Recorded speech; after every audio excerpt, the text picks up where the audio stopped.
Hello. Oh, my mic is working right ahead. Hello. Welcome again to Indiepocalypse Radio, where for the first time in, I think, 3 weeks, my microphone is working exactly as intended right away.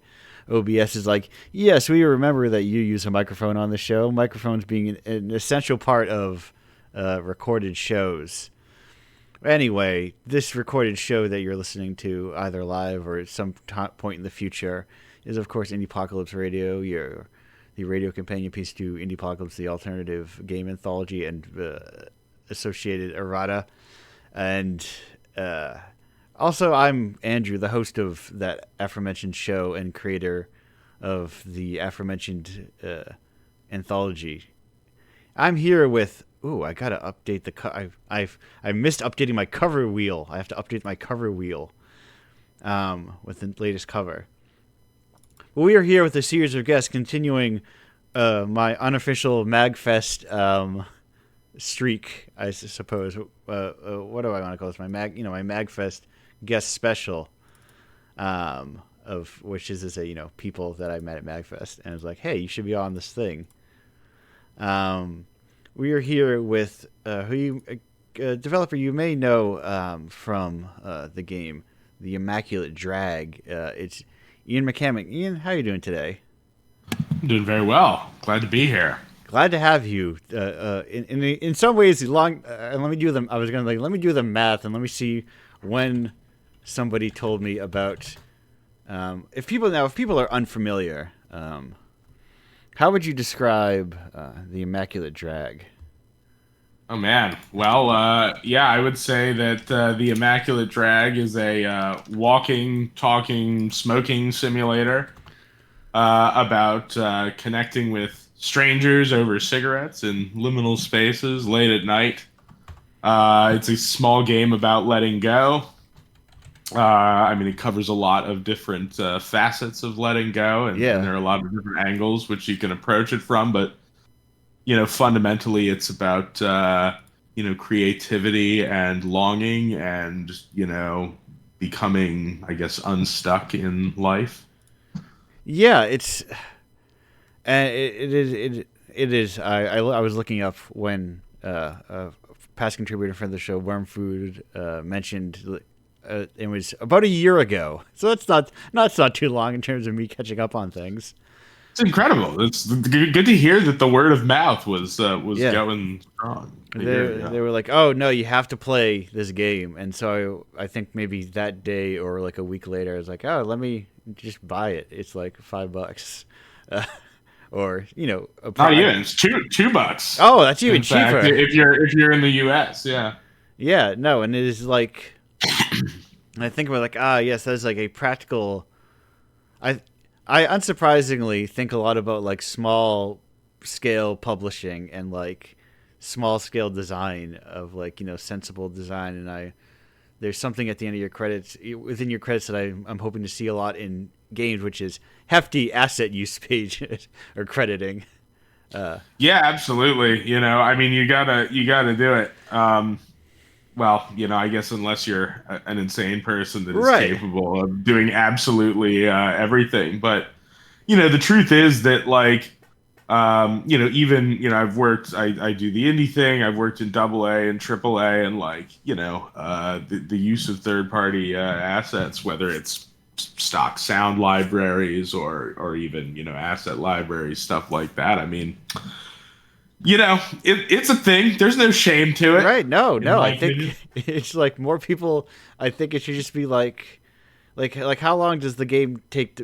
How long would you say the Immaculate Drag took to make? It was 7 or 8 months from conception to launch. So, and like, how long is that if you have to make every asset? Well, I can tell you that I've been doing a lot more of the 3D art for our as yet unannounced next project this time around, and it's definitely a larger game than the Immaculate Drag, but I spent a full 14 months basically doing nothing but environment art. Right. 2 Immaculate Drags and the time it took to make art. Yeah.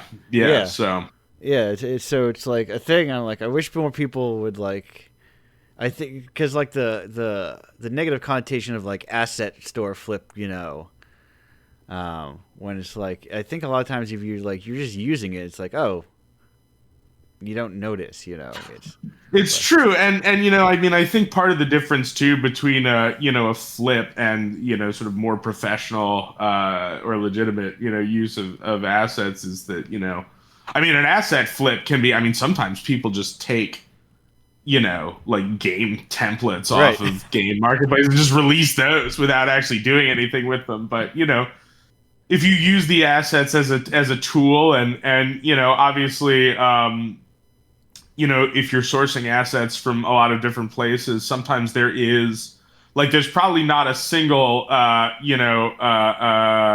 third party asset in the Immaculate Drag that wasn't tweaked in some way yeah, to make sure that it's sort of brought into the visual styling of the game. But so that that's part of the work too. And when I hear like asset flip, it's just like okay, like somebody sort of slams something together and they spit it out real quickly, and there's very little of that creative work done. right, and I think that kind of sometimes unfortunately permeates into people being like, oh, I need to make everything from scratch when it's like then you'll just never make anything. Or Oh yeah, I mean it'll take you'll you never forever. release. Yeah, yeah, you'll so it's and of course I mean then there's the fact of just like people sort of there's like lay discussion that doesn't people don't really know how games are made, and so Right, they right. That's attach stigma to doing things like like using third party assets or whatever, even if they don't really when how many every creative industry is use like pre-made asset sound libraries Oh yeah, and the Wilhelm scream, right? Like yes, that's like the famous sound effect that you hear in everything, and tons of examples of stuff like that. Obviously, often you'll watch a movie, and just about always any professionally made studio film is going to have stock footage, in it right. that they use. So Yeah, and you can people with keen ears can sometimes hear like, oh, this is played on X instrument, this is played on this synthesizer because things have certain sounds to them, uh, absolutely. and And as you I'm sure picked up on, right? I mean, the Immaculate Drag has a very particular identity, yeah, visual sort of sonic identity, and so anything that's used, like I say, it's tweaked, but it's also chosen for its ability to blend into that milieu, and yeah, that's what you got to do. And anything that couldn't be done that. I mean, anything that needed that bespoke touch, I either did it myself or I tapped into one of my many associates, yeah, and that's indie associates to contract out, and that's how the game got made. Which is why I would describe myself as a solo-ish developer, right, certainly right. not a solo developer. There are long stretches of development time where I'm doing everything by myself. But honestly, I far prefer the times when I'm working with somebody else, and I look forward to the possibility that eventually Discrete Infinity could become something where I've always got a team Yeah, sort of yeah. constantly working. So I think like I wonder if it'll reach the point where and this is how I think of it often, where like how like a band will sometimes just be a person's name, but like I feel like we understand culturally that one person did not do all that work. right, yeah, yeah, absolutely. Bob Dylan is nothing without the band behind him Right, and right. We stuff like understand that that. he Yeah. isn't out there playing every single instrument at once. Right. Well, yeah. I mean, I guess there are some examples of Right. crazy people like that, Who but are yeah, like, and look, no disrespect. I mean, people who do the full on, solo development thing. I mean, yes. it's incredibly difficult and requires an insane amount of I guess interdisciplinary skill and discipline, to pull Yeah. something off like that. But But I think many of those people even say it's like okay, yeah, like even as a solo developer, you rely on sort of the community infrastructure, right? To Right, you're always like leaning on people in some ways, or like tutorials, like your secret your secret mentors of like, oh, oh, absolutely. all this code, like 90%, like, oh yes, 30% of my code is just comes from tutorials, or It's funny. I was worried, at my old job before I got into game dev. I was doing writing. I guess I was still sort of in game dev because we were doing what you call serious games, like e-learning oh, of stuff that course, I was writing for. And I remember talking to the programmer who was in the office next to me, and I was, at that point, I was sort of getting into the game development stuff, sort of teaching myself to code, and I was like, I don't know that I'll ever be a good programmer like you because like I always have to Google stuff. And he said, what do you think I do? Like, what do you right, think programming is? right. Like, It's like it's like millions of other people solving problems and then finding the answer, and then sometimes you are the person who solved that problem and posting the answer. yeah. Oh man, and I'll tell you what, I've had the opportunity to do that a couple of times, respond to people in the Epic forums or whatever, Right. when I like figure something out. Or I had the opportunity to, post about, how to get a problem that you can run into when trying to get achievements working on Steam, and you just feel like a genius. You just feel like a hero of the Yeah. community when somebody comes in and says, "Oh my God, this helped me so much," like.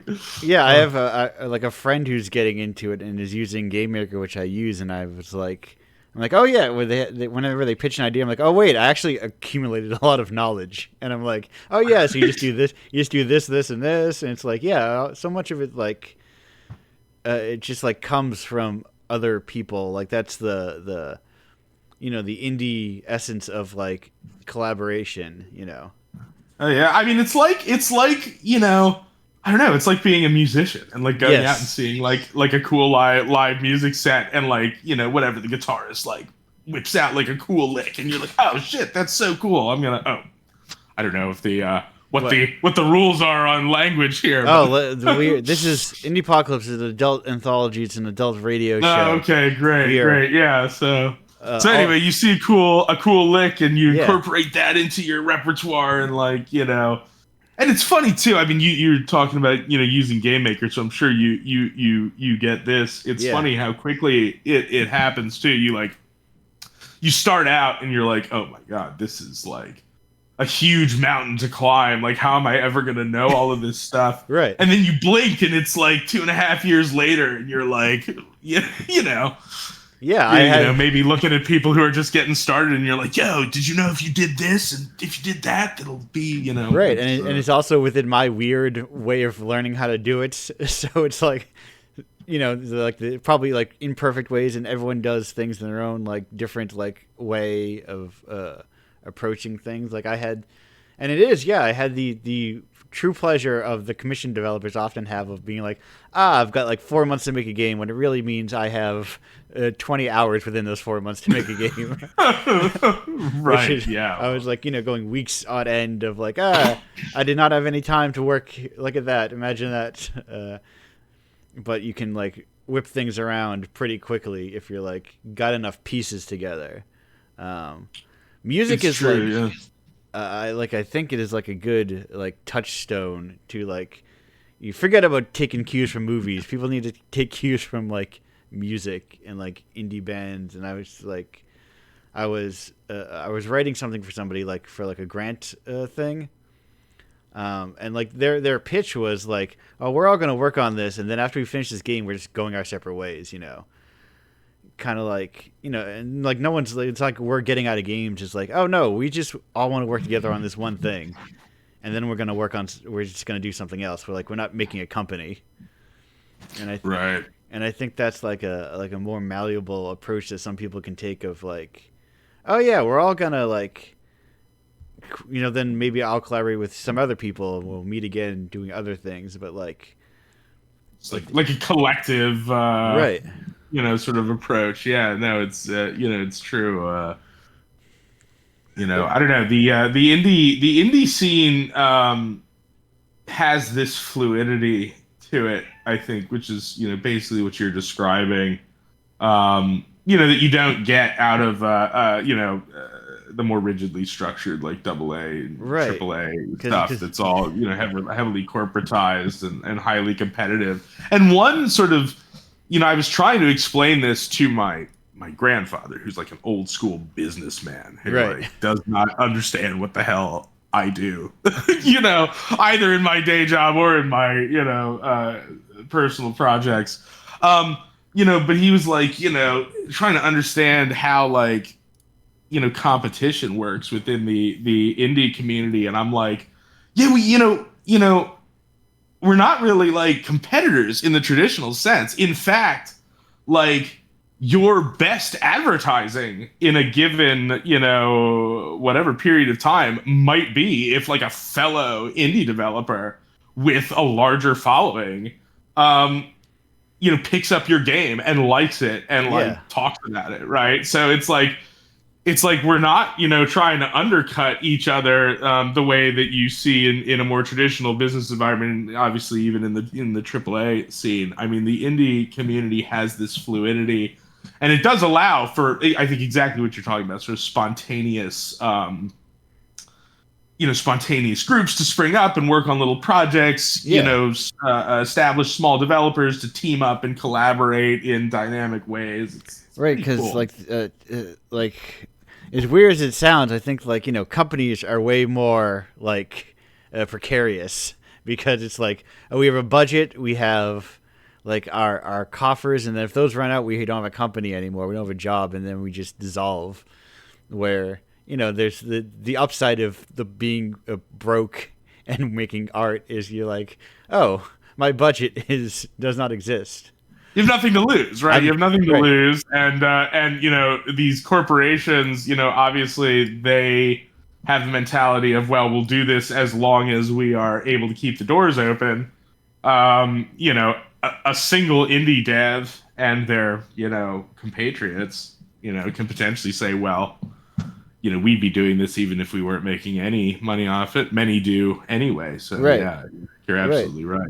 And it gives them like a weird like increased longevity over like uh more traditional like devs. And it's the unfortunateness of how many indie studios have like two games. Right, right. Yeah, well, we're even working ones on it here. We're working on it. even ones that like look successful, how many of them have two games? It's like not very many. Yeah, it's true.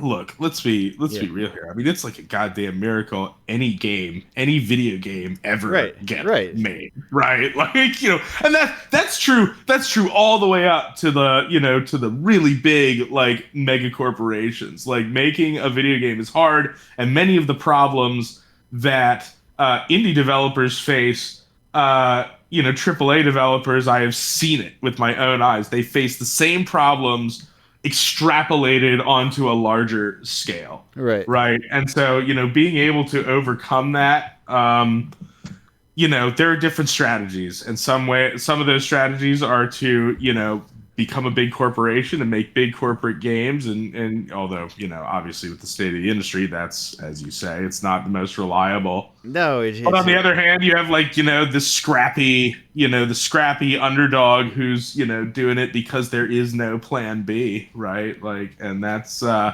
it's really true. I think you're right. There's a resilience to that, and I think a lot of people really relate to that, scrappy underdog resilience, right. in the indie community. Right. And I should also say that this is not to say that there is no structure, or that all indie devs have to be, sort of, garage ops. I mean, definitely as Discrete Infinity has, set its sights on, more ambitious, goals as far as reach and audience and, team building. Like, we've definitely had to structure ourselves, more professionally, keep our, Right. our paperwork in line and stuff like that. Yeah. But Yeah.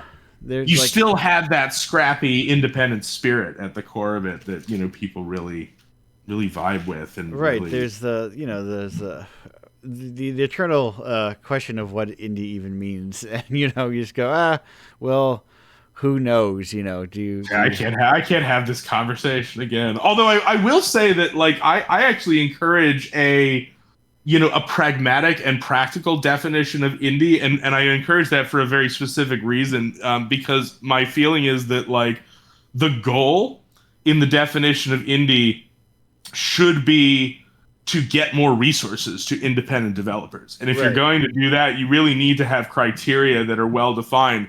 And if you don't have that, if it's just like, well, I don't know how to define an indie, but I know one when I see one. Yeah, That's everything how we you have. wind up with these like weird situations, like Jeff Keighley at the Game Awards being like, Death Stranding is like, that Yeah, first party Sony game. That's an indie game, right? right, Like, right. This Nexon made game, it has a lot right. of, Dave the yeah, Diver.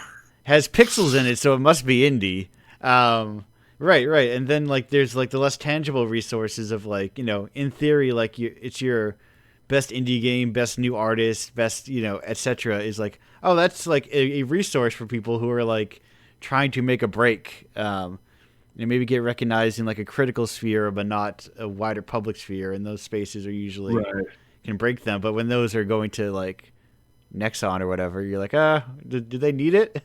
You know, like Yeah, absolutely. It's and yeah, of course they do. Like when you're the Korean mega corporation, you right. have. The commodification of indie in the past like 5 to 10 Oh yeah. years has been extremely strong. Of like it is of trending from people in bedroom to like ex AAA with a war chest and a bunch of resources. I mean, once upon a time too, like, it's important to remember that like once upon a time, like EA was a garage operation, like back in the early days, all of these, quote unquote, there was no triple A like Right. indie divide. It was, every game that was made was like a maximum of like 12 people Right. in some like basement somewhere. Activision is like a bunch of guys split off from Atari. Yeah, it's only later, Who that wanted they, because they wanted yeah, because they wanted and credit for their games. it's true. I guess the arcade giants, like Yeah. those, used to be the AAA, which is really interesting. But it is, I also feel for the other side of it, like, people will look at a guy like Tim Schafer, right, and Double Fine, and be like, oh, well, Tim Schafer is like game development royalty. He's like ex LucasArts, like. He's not an indie guy, but like the truth is that like a studio like Double Fine probably does actually rely on a lot of the same infrastructure that indies rely. I mean, how long did it take them to finally be able to release Psychonauts 2? And Right. how many like tiny little, sort of not traditionally Tim Schafer type games did they have to release or produce in the intermediate time, like that, like, yeah, it just goes to show that you Yeah. can be Tim Schafer and still not be able to make a sequel to your beloved cult game, for whatever it was, like 15 years or something, right? Yeah, Like, because it's such a nebulous concept, of like what exactly like indie is, and it's the problem with all games. Is a lot or game discussion. So much of it is like way more fluid than yeah. like the current language allows. Like think questions about like genre, like you know talking about your own game. It's like, yeah, I guess walking sim defines it, but like does it? We were talking a lot about the on last show about how like games don't aren't given like thematic genres ever. Right. I mean, you have your horror games, you Right. have your whatever, but yeah, no, it's true. I mean, the point about walking sim is Yeah. interesting too, because like I actually I proudly wear the banner of walking sim, although I do like to add the talking and smoking Right. modifiers just in case people need them. But what I love about walking sim is that like when it first was starting to be used, it was almost a snarl word. Like it Yeah. was like, Yeah. it's just a walking sim. It doesn't have any gameplay. But there was so much DNA even then. I mean, I remember playing, Dear Esther, and Gone Home even more so, has like DNA from like old school point and click adventure games, Right. in them. They've dialed back, they focused more on the story and the Right. They're just immersion, very I guess. puzzle light adventure games. Exactly, exactly. But so I love that, walking sim ultimately, came from this almost epithet to become, this yeah, sort of neologism of genre that I mean there was a stretch there where it's like there were just tons and tons of walking sims coming out of varying degrees of quality, of Right. Well, course, but it's just like there are trends within games, and it's like, Gone Home and Dear Esther blow up, and people are like, oh, we got to make our own. We got to make our oh yeah. walk and talk kind of guy, But and it then goes back too. It goes back. I mean, yeah. obviously LSD Dream Emulator is like, Oh, basically a walking sim, and and it's coming even back, baby, for the it kids. is. Well, yeah, that's sunny. I mean, it's just the right time, and Yeah. we're exactly in the era where we're looking back on all of that, like, sort of retro future tech positivity from, like, that era, and this sort of surreal, vaporwave, obviously, and Yeah. LSD Dream Emulator type stuff, and it really is. But It, even, I would even point to early From Software titles like Echo Knight. You yes. know, I mean, these that goes all the way back to the first Echo Knight was on PS1, right? I think Yes. Dream Emulator was on PS1 as well. They both So, were. Yeah.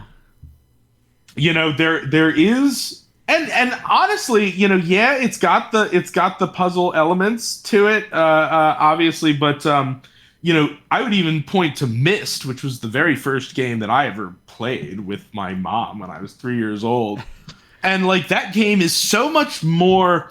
It's really, the puzzles are there, but it's really more about creating spaces that the Yeah. player can move around in. So it has that, So yeah, I don't know, that aspect of creating spaces Right. That's to where exist in. That's fascinating to me as a it's where developer. the genre gets so muddy. Of Absolutely. is the difference between an adventure game and a survival horror game the fact that one has combat, one doesn't. Like Yeah, well, I mean, to that point, I'm playing Outlast 2 finally right yeah. now, and like my favorite parts of that game, even though I'm a fan of stealth horror, like I like stealth gameplay, but my favorite parts of that game are when you're just sort of in the lull moments and you're just moving through these environments. And it's very Right. tense and everything looks gloomy, like Yeah. just that. I think kind of like genre needs to kind of go like just the language we use to talk about games is probably going to change, and kind of in some as people continue to make stuff like outside of genre, like gameplay genre definition, because all those games you mentioned, you can put them together in walking simulator, but if you like, LSD Dream Emulator, nothing like a Gone Home really. Like if you're like on maybe on like a core gameplay level perhaps, but Right, but there's like, what does that even mean when the content is so right, wildly exactly. different? So But dude, like if we can't quibble about genre, then how are we going to sound like really smart people on social exactly, media? that's how I discovered what did I call it? Oh, was it like chamber funk? I discovered I was making jokes about this show about music genres because they're like so Oh, of course, yeah. all the way up their own ass. And there's one chamber funk band apparently on Bandcamp, and that's just a genre I made up. Um, um, but speaking of definition, speaking of genre, speaking of all this, we are actually approaching the end of our time here. It flies by. It does. So I have two questions here for you, the standard Indiepocalypse Radio questions, of course. Please. Ask of every guest. The first up is, what's your favorite type of rock? My favorite type of rock. I'm a Yes. big Malachite fan. Okay. Yeah, the One of green and the layers. There's just something that really does it for me. And second question, this one optional to answer because as you can notice, as it starts with the word do you have a favorite Toho character? Favorite Toho character. Yes. I'm ashamed to admit you caught me at a disadvantage. I don't even know what Toho is. Well, it's a long running, of course, bullet hell series. We don't have time to get into Toho. We'll get back to that later. I'm seeing is typing in the chat, so perhaps we have someone who is an upcoming Toho expert or Toho Oh experiencer. man. But Well, we I'm not much of a bullet hell gamer, to be oh honest. well, I you're it in was luck because there are Tohos for everybody. Oh, Ian, we will have time to talk about Toho later. I am excited. If I love learning new if things. you like kart racers, fighting games, Metroidvanias, platformers, puzzlers, roguelike deck builders, visual novels, if you like a video game, there's a out there for you. Wow. Um, I feel like I'm about to be initiated into a it brand new world. it's Toho is super cool, like just conceptually. Nice. I'm looking forward to it. It's not often that I get asked a video game relevant question that I have no idea what is being talked about. Perfect, because I'm a listen. You already came in strong, knowing what Echo Knight is. I often have to tell people about. I played anyway. We're not going to sit around and talk about Echo Knight as much as I want to talk about Echo Knight because I love it. We are going to go to break. Ian, thank you for joining me here. Thank you. We'll be back in about 3 minutes and 3 seconds. Goodbye for now.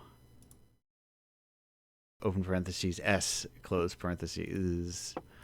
We are here with our next guest from the world, a fellow pod. I was like, I was gonna say fellow podcaster, but then I was in my brain like, do I consider him? I don't think so. I think I'm someone who hosts a radio show once a week and puts it out every single week through podcast. You know what? networks. The definition for podcast is so wild and out there that I second it. That you are also a podcaster. No, you know how Ian was talking about the snarl around walking sim. I use that for myself yeah. and be referred to as a podcaster.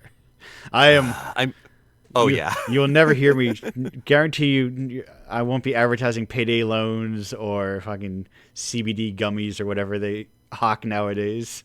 I'm happy that we're all here so that we can talk about today's sponsor, Blue Apron. Yes, And- no, they're on like telephone therapy now from chat AI bots or whatever. It's like just There's a reason I don't have sponsors on my show. it's dystopian, but It's hell, yeah, absolutely. This fellow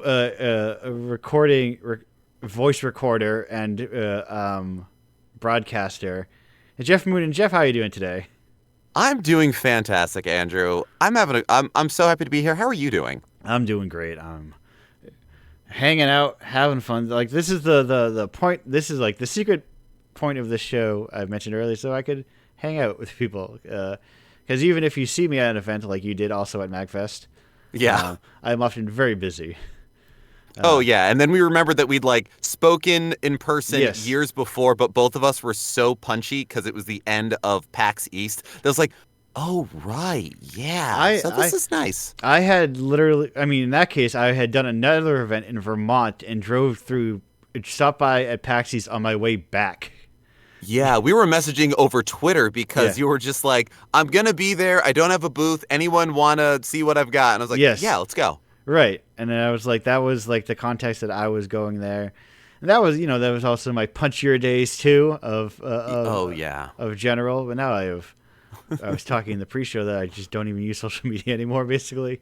And I've kind of relaxed, kind of keeping it cool, kicking back. Hell yeah. Nothing stopping this train. So it's but speaking of trains and non-stopping of trains, you are also been doing something for a while. If people are unfamiliar with the fun, I say with air quotes, End Games podcast, how would you describe it? Well, let's see. Fun and Games podcast has a podcast that has been going on, since 2017. It is a conversation and interview gaming podcast coming from the idea that every game is somebody's favorite. Nobody can play every game that's out there. Right. So, whether you are somebody who just likes games, you only like a few games, whether you are a developer, whether you work within, whatever it is, everybody brings their gaming history into who they are, what they like, what they play, what they recommend. So there's so many different angles to come in at it. So a lot of times when it's just me and my co-host, co-producer, Matt Storm, we'll have weird, high-minded topics on things. Our most recent episode came out yesterday that was a discussion about games that have conflict but don't necessarily have a combat system. The conversation started from our recent playthrough of Citizen Sleeper 2. All right. And, we love, both Matt and I love that game. And it's one where it's tense, it's full of danger, it's full of all these things, but you don't have a battle screen.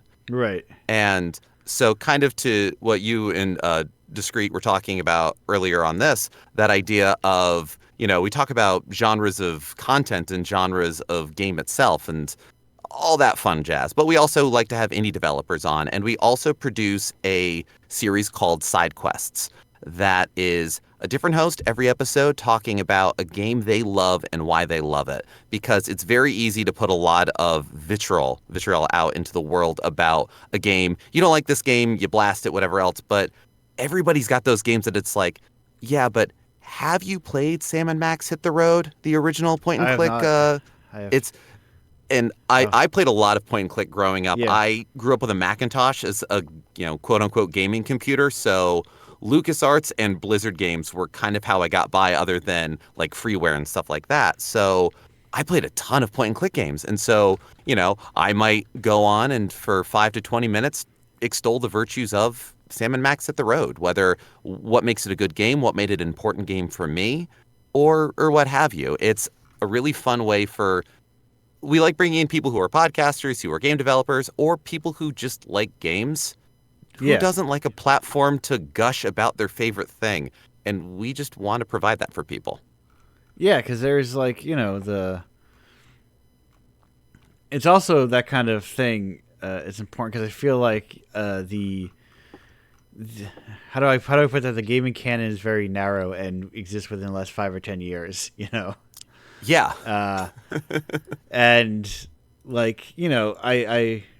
they've created a second. Someone to do infinite damage to my brain has created a second list by experts about games. Like another one of those, like a collated, probably tiered rank based list. From a wide range of people. Yeah, we love making those. They're terrible. We love them. They're miserable. How can you make one of those and have Fortnite on it and think like this medium is not in internal disrepair? It's I don't know. No problem to like it, but yeah. I don't. If you talk about your favorite food, you don't say I love potato chips.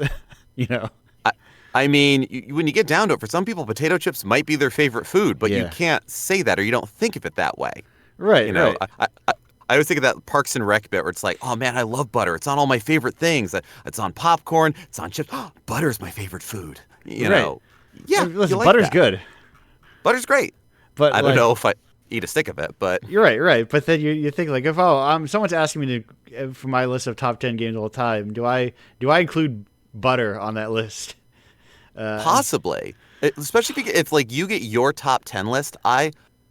Something I do enjoy about making those kinds of lists is when they're individual lists. Right. So you can go like, here is that game that, screw you, I'm on a desert island, this is the game I will play forever and ever, amen. This is the game that changed my life, but I will never touch again. This is the game that I think is so important and doesn't get talked about enough.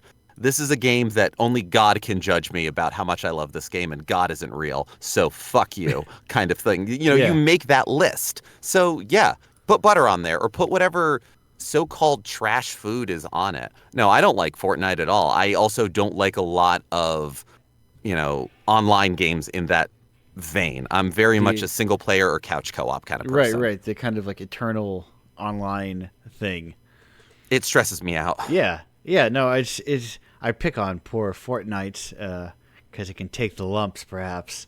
But also, it just absolutely. Always comes off as very odd, and like you would not see the Fortnite equivalent on any other ranked list in a medium. I feel, It's true. Like, it's true. It's like very like consumerist, present day focus you see a lot in games.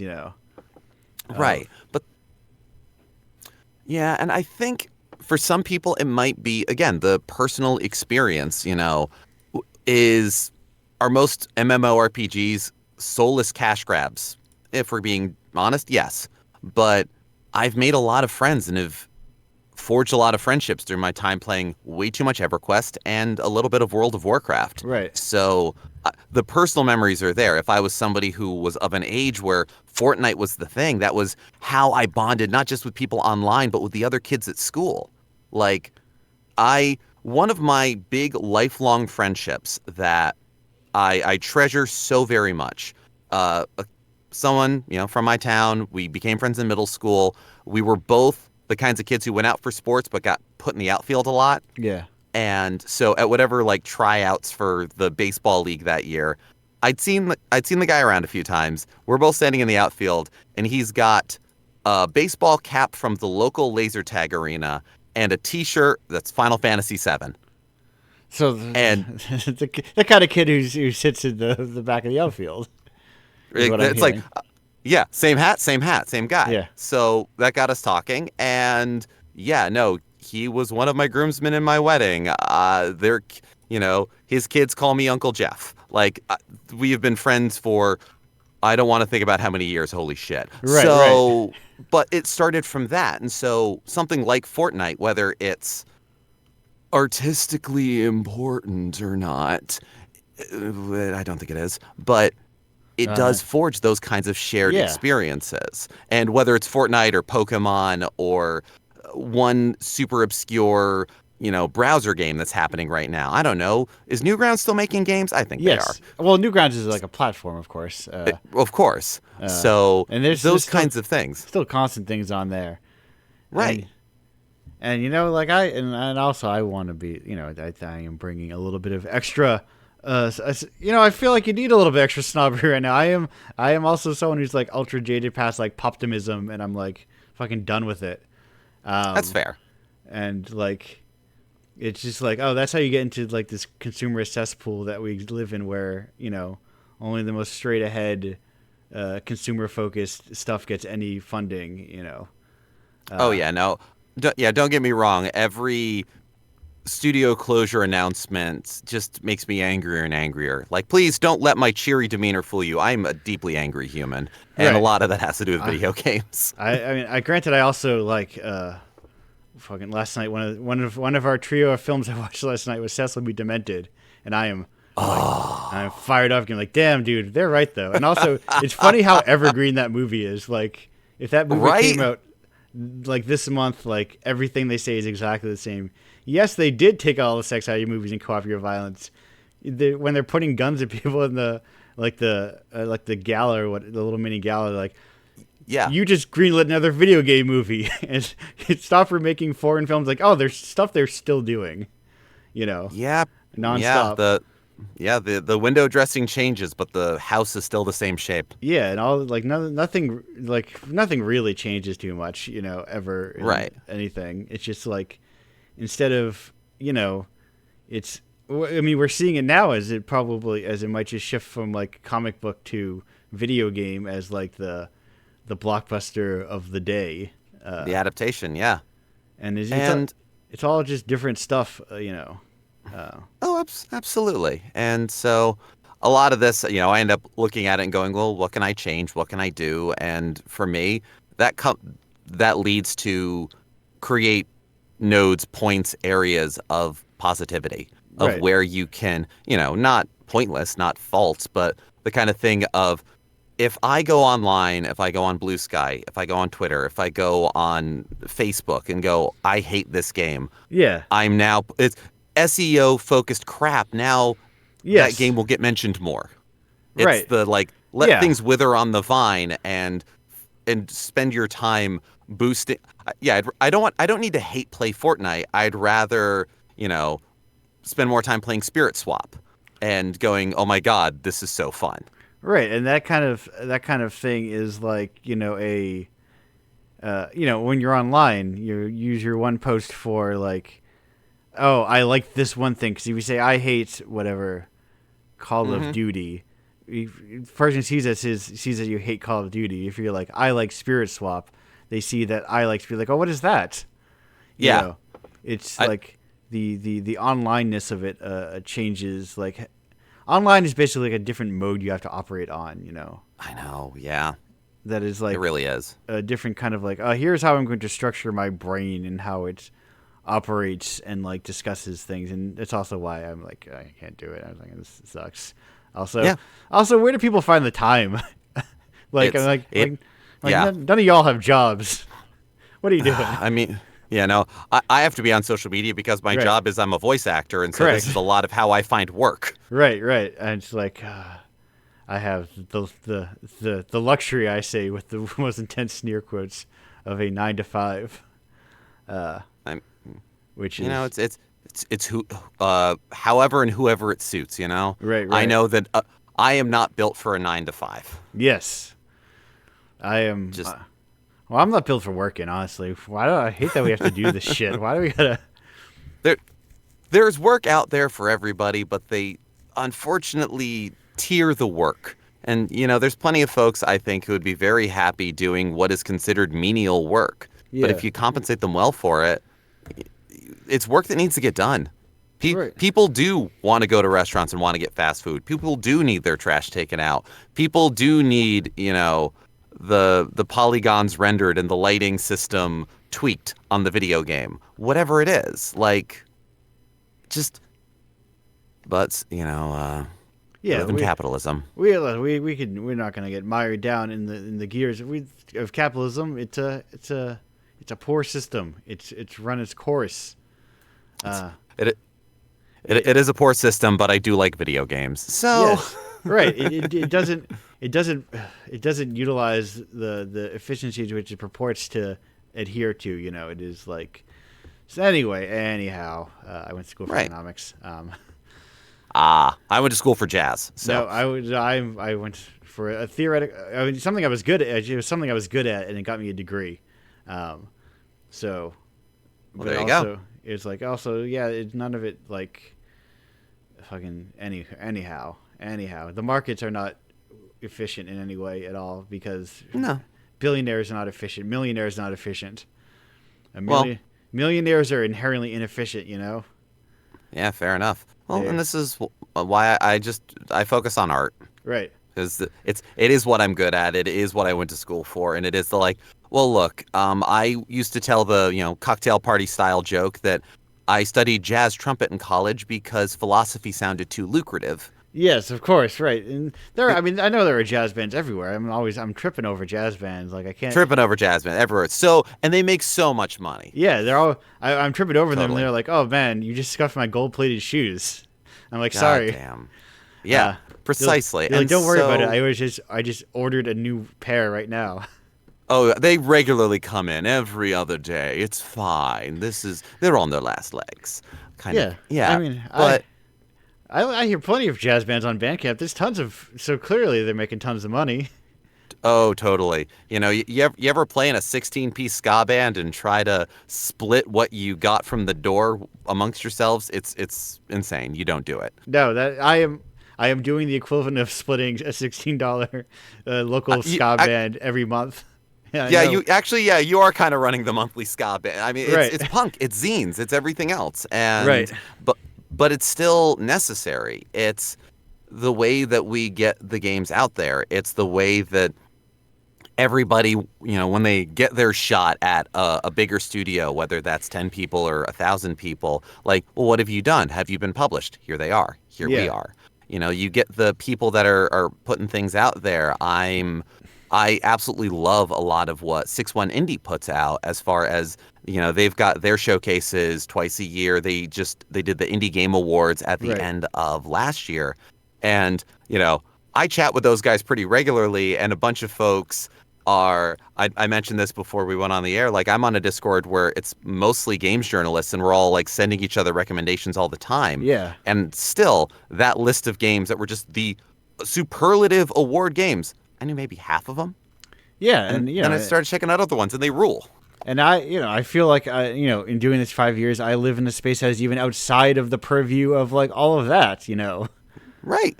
Like for as much as they look, most of those are still like straight ahead like indie commercial video games. Right. They're like It's- there is still like a huge swath of people who are doing like experimental, like alternative games that like is basically just for other developers at this point. And Honestly, I'm a fan of inside baseball when it comes to shit like that. yeah, there's maybe like it's for like Critical and other developers. Critical being KR TIQAL. And I mean there are other blogs, the WFG, the titular weird fucking games. I have a lot of intersection with in terms of the stuff we are interested in. But that's the other thing of why I got off, because I'm like, oh yeah, the traditional Critical space. I'm like, I threw my hat in that ring. They were uninterested. In what it is, and so those are like, there's like, that's the first conversation of like layers of indie, like absolutely, like it's music genres. It's right. Is it a basement show or is it playing at the bowling alley? Is it the opening band at the local whatever venue? But it's still indie. Right. Like, so you'll get something like a 6-1, which covers a ton of indie stuff, but also will not touch anything on like, the scale I'm working at generally, Absolutely. And there is great value in games that are at this stage of development too. It's one of the things that I find unique and joyous about video games as a medium. Yeah. Talking before about, comparing mediums is inevitable. Right. So, how is this game like a movie? Is this game like a book? I love saying that games are like theatrical productions, but that's its own thing. Right. But you don't you don't put out a book half done. Here's the first draft of the book, but you can put out a demo. You can make a vertical slice. You can have a game.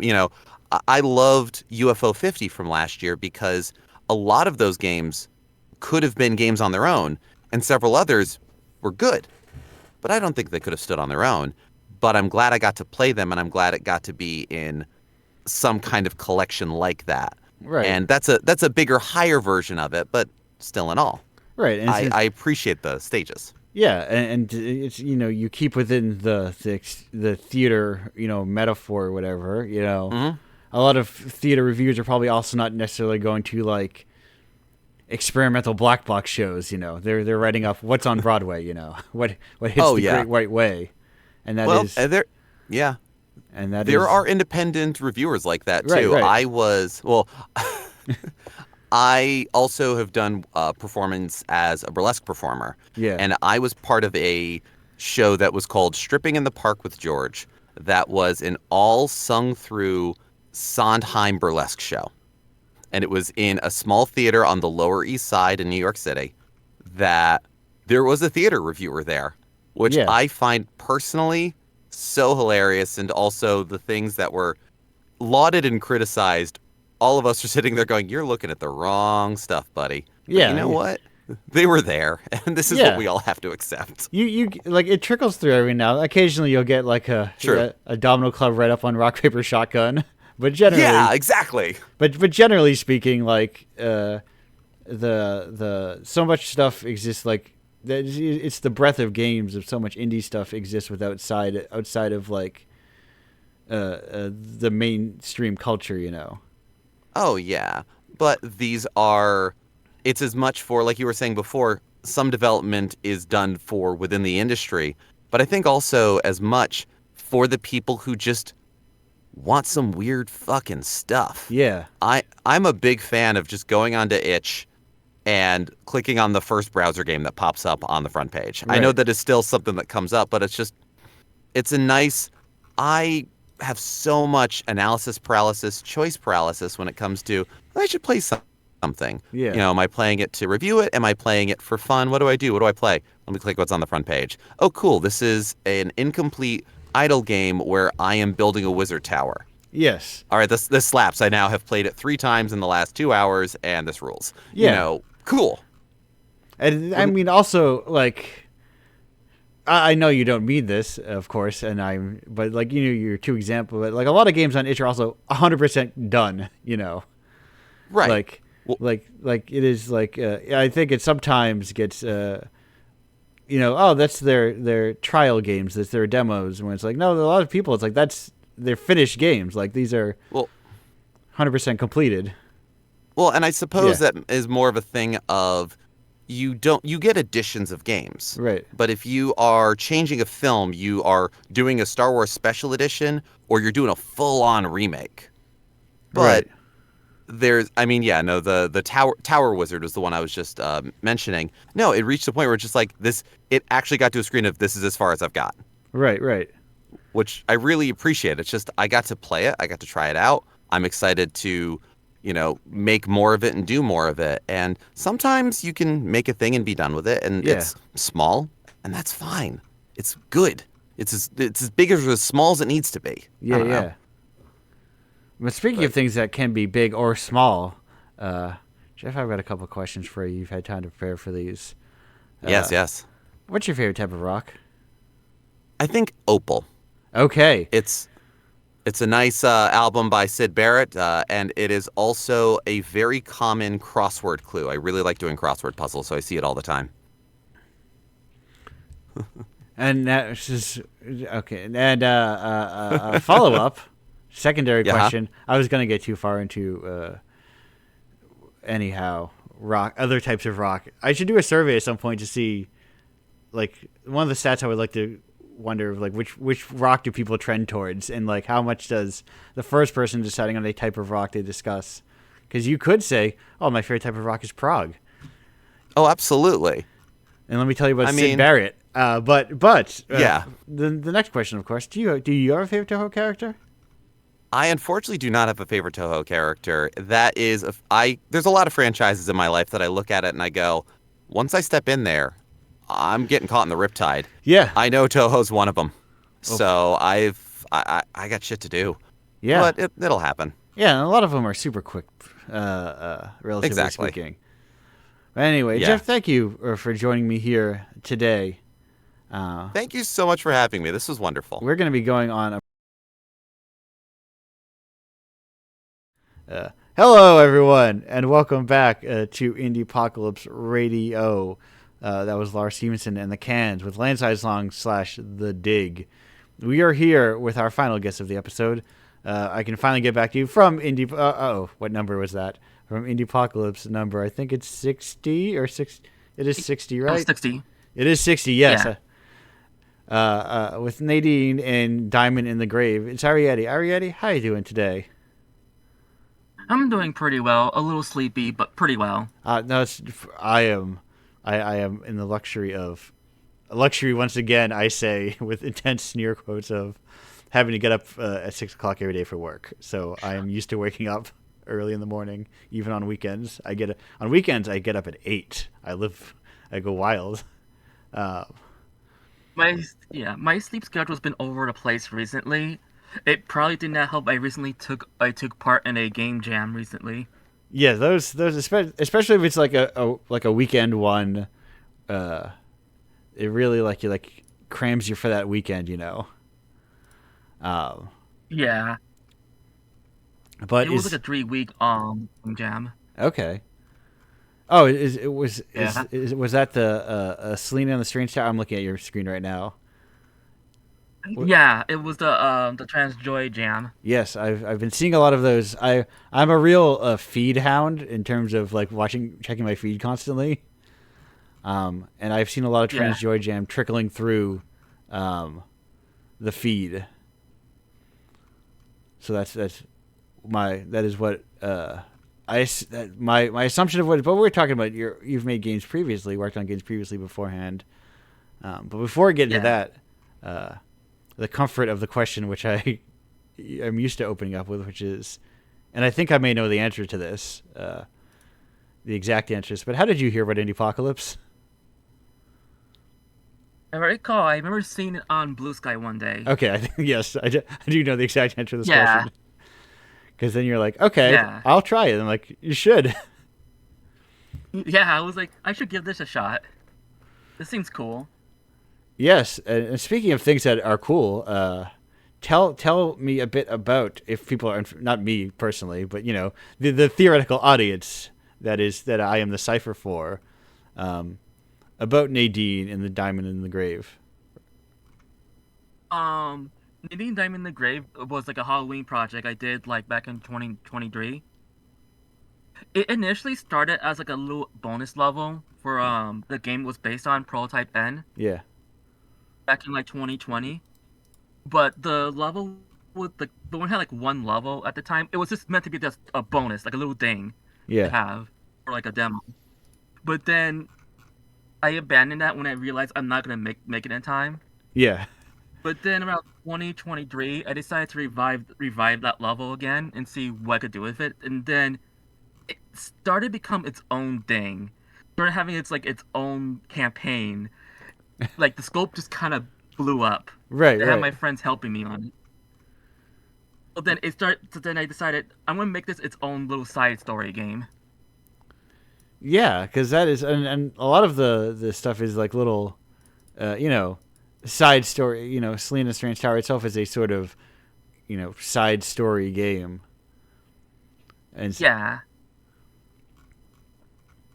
and yeah, the strength of being like, oh yeah, working, here and there, and like, because I think you're taking one approach to making a game that takes a long time to make, of making little shorter games adjacent to it in the meantime. yeah. It was also because I really liked these characters that me and my partner made. So we Yeah. both. So I decided to like get more use out of them. Right. I want to Right. give like the side support characters like their own story because it would be really fun to do that. But Nadine Diamond in the Grave was still stars Nadine, who's like the main protagonist, like the base game, like Prototype N. Diamond in the Grave actually took if you exclude the 2020 attempt at making the game, it took me like less than 2 months to make Diamond in the Grave. Yeah. Yeah, because you at that point, I imagine you already have like a lot of like the bones of what you need to make the game. Yeah, basically. So it really helped the development of it. I also get to reuse enemies, but reskin them with like Halloween costumes. Yeah. It also make new enemies on the side as well. Right. I was Right. able Because to get to squeeze like as much like smart asset usage as possible while also introducing new things at the same time. yeah, the strength of you can see in a lot of older games is a lot of smart asset use. That's how they were able to make a lot of those games so quickly. Of like asset reuse, especially in like sequels. Of like, oh, why do we need to make everything all over again? We'll just make the game. We already made a tree. Why are we going to make another tree? Yeah, exactly. It will be just too much work for no gain. Right, right. You can like no one's going to be like, oh, this was the same tree in Prototype N. This is. Yeah, I mean, like, well, of course it is. I made, I worked on both of them. yeah, exactly. Um, And the team is really small too. yeah, It's right. just like I do like most of the work. I also get like other people to help me. And Yeah, like the one area that I do not touch at all is like audio stuff, right. Yes, no, especially music. I did do a few sound effects, but they're like very far few in between. yeah. That is, it's one of those, especially like depending on your workflow, it can be something you sometimes like even like if you're like listening to music while you're working, you're like, all right, this doesn't have my playlist in the background playing. It has no sound at all.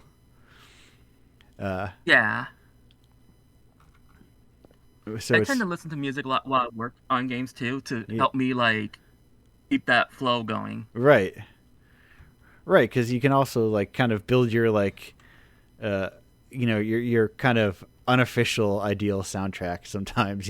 Like, oh, if I had tons of money Yeah, uh, to pay for a yeah, billion licenses, yeah. uh, if you had like $1 billion to pay for a million licenses, do you have like a oh, this is a song I would definitely include in the game? This of course you don't have to have an answer. This is a very spur of the moment question. Not really. I tend to Yeah, just I actually prefer just having like really made for the game because I yeah, like to yeah. go for like a particular style for like that's made for it. Yes, Otherwise, of course. Yeah, nothing wrong yeah, with licensed music. No. yeah. It's just more the vision I go for. Yes, right, right. Like the feel of it, Yeah, which yeah, not necessarily the music that would be playing during the game, but the music that is maybe evocative of the feeling that you're trying to make within the game. Exactly. Yeah. Sometimes music does help give me like a lot of ideas too. Right, right. And then that's like, the feeling of you know taking inspiration from like different art, you know, and like interpreting like those feelings into, instead of just strictly playing like, oh, these are all my ideas from a different game, these are ideas I got from a song somehow that I'm interpreting into my game. Yeah. My music composers also like listen to like a lot of music more than I would, Yes. and they get some really good ideas too. Right, right. Because if you were like really like diving deep, you'd be like, oh yeah, you can find a lot of weird like stuff off the beaten path, and like, the scope of music is huge. Yeah, So sometimes exactly. you need that person who's like, knows the mental equivalent of like, RPGs with like pitch black backgrounds. Like what is the music equivalent of like knowing that is an aesthetic. Yeah, Or like the particular like minutia of like the slide of things, because there's a lot of like um, retro inspired games, but they feel like how that they were very much made in like 2024 or whatever. You know what I mean? Um, yeah, like there are certain like sensibilities where sometimes, in some ways that like I think of, in the playing of Nadine, like it feels sometimes like a Sega CD game that never got imported or something. Of like, yeah. It's kind of funny how I kind of nailed the feel, even though like visually and stuff like that, it's way beyond what the Sega Genesis could right, handle. right. I was, but it is like the similar, right? There is like the feel of it, of like, oh, you heard of this game? It was like an anime game that never got brought over to the U.S. But it's super cool. Yeah, Uh, yeah. I actually had similar comments like that before. That's really cool when people say things like that. yeah, that It's is. like not something I tend to go for, but it's like something that it was definitely something one of those things I want to do someday. But turns out, oh wait, I somehow already implemented that Yeah, feel without realizing it. yeah, you're already doing it. um, Yeah, 'Cause I think it is like a very like, because also, I think sometimes they hew too closely to like replicating just like whatever the most, Mega Man or whatever the most popular games were at the time. But when you like dig yeah, in there, you go, oh, all these like play differently than each other. Like yeah, a lot of them have like very different. A lot of these games of the era, if like you go past the one or two most popular ones, have very different feels, and like you'll get a game that has like a surprising, like, oh, this game has like a shop menu, a currency system. yeah. Yeah. The shop system was kind of inspired by like Wonder Boy 3 Dragon's Trap. Yes. It's really hard to remember what the exact name of the game because the series has like such a confusing name. Right, right, yes, Right? but I know what you're talking about, like Wonder Boy in Monsterland. Yeah. Okay, Yeah, yes, I got that from the Dragon's Trap in specific because I remember playing that game like years ago before I even implemented the shop system. And I yeah, really like how they do those things. I felt, hey, it'll be cool I do something like that. right, and gives the opportunity to make like a big, shop sprite, which is like, Yeah. and like, being able to fit like a lot of personality in like small spaces. Yeah, it was also why I added the talk button because I want the characters to like interact Yeah, and like just add a little more personality and flair to like the world of the game. yeah, because I think like I think it's important to like for some people sometimes to go back and go look. Actually, people squeeze a lot of like personality and like you can understand a character by like looking at them and they're like one idle animation, and Yeah. you can like get their vibe and get their dynamics. You can see like which characters are related through color scheming, and I'm saying this flipping through your screenshots, Yeah. through like color scheming, and you get a sense of like who these characters like, their relationships to each other, Yeah. That's something I like. I kind of really want to have like emphasis on like personality and stuff like that in the game because Yeah. I really like the characters that me and my partner made. Like I really want to make them feel like they're brought to life. Yes. I try to do the best I can with the limitations of the game itself because it's still like a platformer. There's gonna be like a lot more gameplay, but I want to have like story in between and like optional little, you know, special things like the shop system in Yeah. between as well. Right. Because I think a lot of that stuff. There's like it's just like a lot of those things just like keep on trucking and they keep on going through, even if like you don't need to you finish a level and stop down for 5 minutes to watch a cutscene, uh, Yeah. to convey the story. You can convey a lot of story through like just like sprite work, and just environments. I think often. Yeah, go ahead. I know people often say gameplay is the most important aspect. I agree to some extent, but I feel like having character and personality in your game is just as important. Yes, You want yeah. to make people feel like attached to those characters, like you want them to have like, an impression, like they have a reason to care about the characters in the world of the game. Yeah, It'll stick to them. I think I was going to mention because I think a lot about like especially the two later games, but like I think the animation goes a long way in like Breath of Fire series. Yeah. Like the third one I think obsessively about like how like when Ryu as the kid is like with the cool older adults or whatever, he like swings his sword super nervously. And then when it's just him and the other child, Nina, he's like takes this like brave pose, like he's like, oh, I got to be a tough guy now. Yeah. And I love little touches like that. It really adds a lot to like the context and things. right.